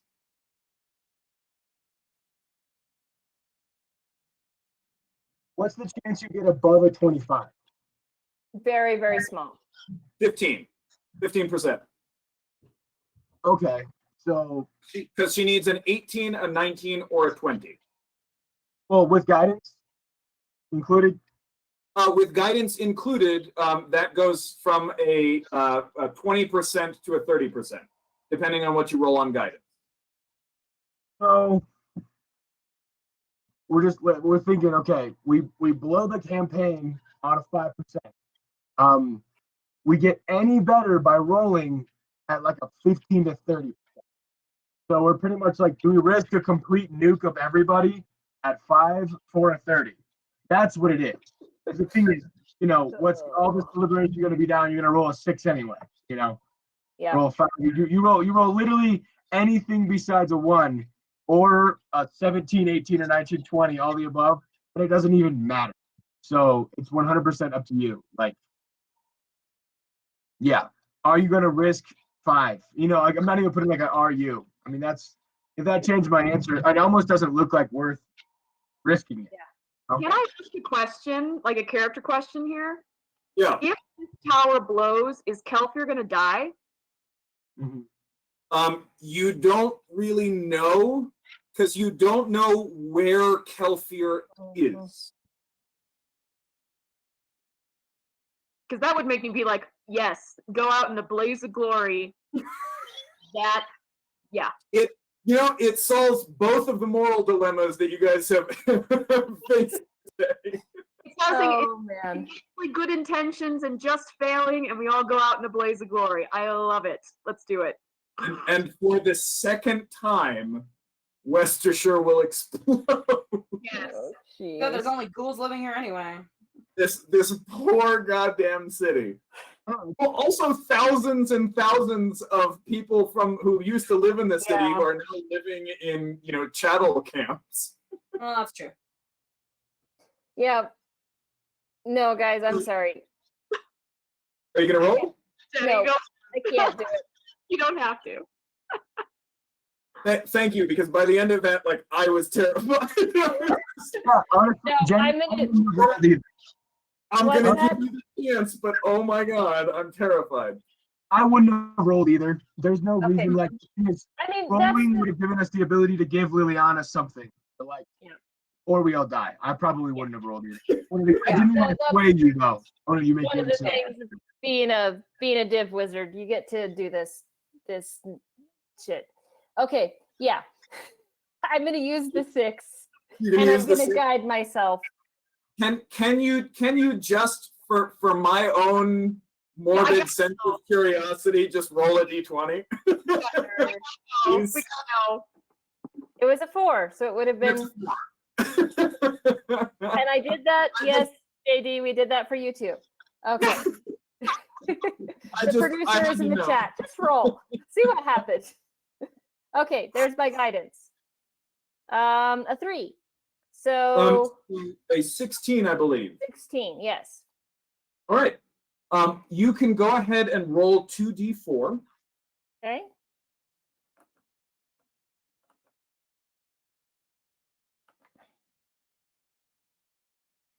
Four and a 3. a 4 and a 3, 7. So beyond what it was already going to explode, you have added 7 weeks Sweet. onto that time. So let me, I'll just write it down. I'll figure out the exact date later. And So this took a couple of days? yes. So that, like, basically for about 2 days, and you're gonna need to be working on this, right? This is it's like it's like rewiring a house without turning the electricity off. Mhm. Oh, that's Like, dangerous as It's, hell. it's not As like you someone can who has turn off- rewired houses, that's dangerous as hell. and by rewiring your house, I mean really it's like rewiring a nuke. Because that's Yeah, Blizzard. even more dangerous. Because like it's not like you can get rid of the elemental and shut off the power, like the energy on this thing, and then start fixing it. Like you are working Yeah. with live magic, and there are points at which like you can see tendrils of like ethereal arcane script lifting away, and you actually have to like grab them and like lace it back in. You can't stop. So you are not sleeping tonight. Like Yeah. for about 48 straight hours, you are doing this. Yeah. No, that's fine. Um, But So- Hellfear doesn't emerge in that amount of time? Oh, I'm in, watching. in those 2 days, I will assume that Vera, you're going to be spending at least some of your time like watching that. So can I just say that I am going to spend it. Do I remember where we came out when we left the tunnel? We came out of that door, right? When you left the tunnels, you appeared right in front of the door in front of the tower. Okay. Then I'm gonna lurk right inside of that door with my crossbow out and the globe and just sit there. All right. All right. I'm ready. Okay. Hey, do you like want to set a trap or something? Do I what? Set a trap or something is what he Hey, said. want to like set a trap or something? Ooh, there's an idea. I Yeah, we still couldn't hear. rig a He wants to trap. Set a trap. Rig a trap. Okay. Absolutely. Let's do that when we come back. We'll go ahead and wrap up here. I will tell you before we finish, Shoji during this whole time has been figuring out what all of those potions were, and has good, been that's what- figuring out what all of those magic items are. Excellent. I've got all of these figured out in Fantasy Ground, so I'll add them to your inventory, and at next week they'll be there. Sweet. So Talia, the 3 spell scrolls you have are Major Image, Phantasmal Killer, and Fire Shield. Okay. The magic items are the Bag of Holding, the Night Goggles, the wand of a wand of Web, so you can cast Web a few times a day. Cool. And the Pearl. Would you have Talia? Would you have allowed Shoji to take that, or are you holding on to that? Just to identify. Yeah, no, she could have. Yeah, that's fine. That is a Pearl of Power. Yeah, I figured that's what that was. Okay. Potions. You've got a potion. 2 of them. So one of them gives you the effect of a freedom of movement spell. Another one gives you the effect of a gaseous form spell. You have 3 potions of superior healing. 2 potions of fire giant strength. So when you drink it, your strength becomes 25 for I think an hour. Sweet. 2 potions of invisibility.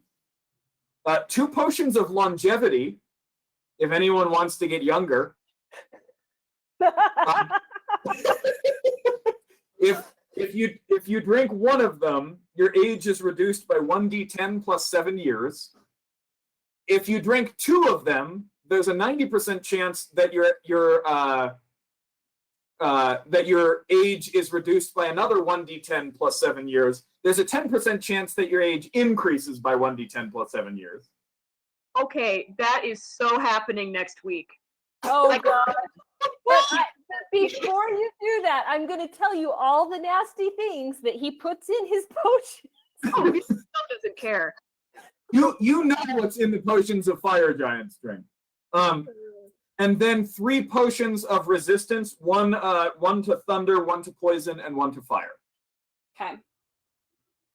Um, Will you put all of those in the bag of holding? I think that's all of the things. I'm so sorry. I'm just imagining me returning home to my children like 30 years younger than I left. Hell yes. Yeah, max. If you rolled maximum, it would be 30. You would be 34 years younger. Yes. Now you're also though you're like 180 years old or something. So you're not really going to look hugely different. I want my 30 years back. And we'll go ahead and end there. So you guys decided not to risk blowing up half the city. You went with a safe route. You have delayed this potential explosion. But you are undecided on what to do with Kelfier, whether to let him out and throw a bag over his head, or kill him, or just leave him in there. What happens if you put a wizard in a bag of holding? Wizard. About 10 minutes plus their constitution modifier minutes later, they will expire. Yeah. Unfortunately, it's a satchel, and so I don't think they'll be able to fit. Correct. You could put it over his head and see if it'll take a seal if you just like pull the drawstring real tight. I don't know if like just his head goes to the astral plane and the rest, I don't know. Quickly. I'd be into that. I'd be into that. When we come back next Friday, I guess we will have to make decisions on some of those things, and find out maybe when Kelfier comes out. Oh boy. Thank you all so much for joining us this evening. We will be back next week. Until then, we hope that you stay healthy and safe. Bye. Bye. Bye.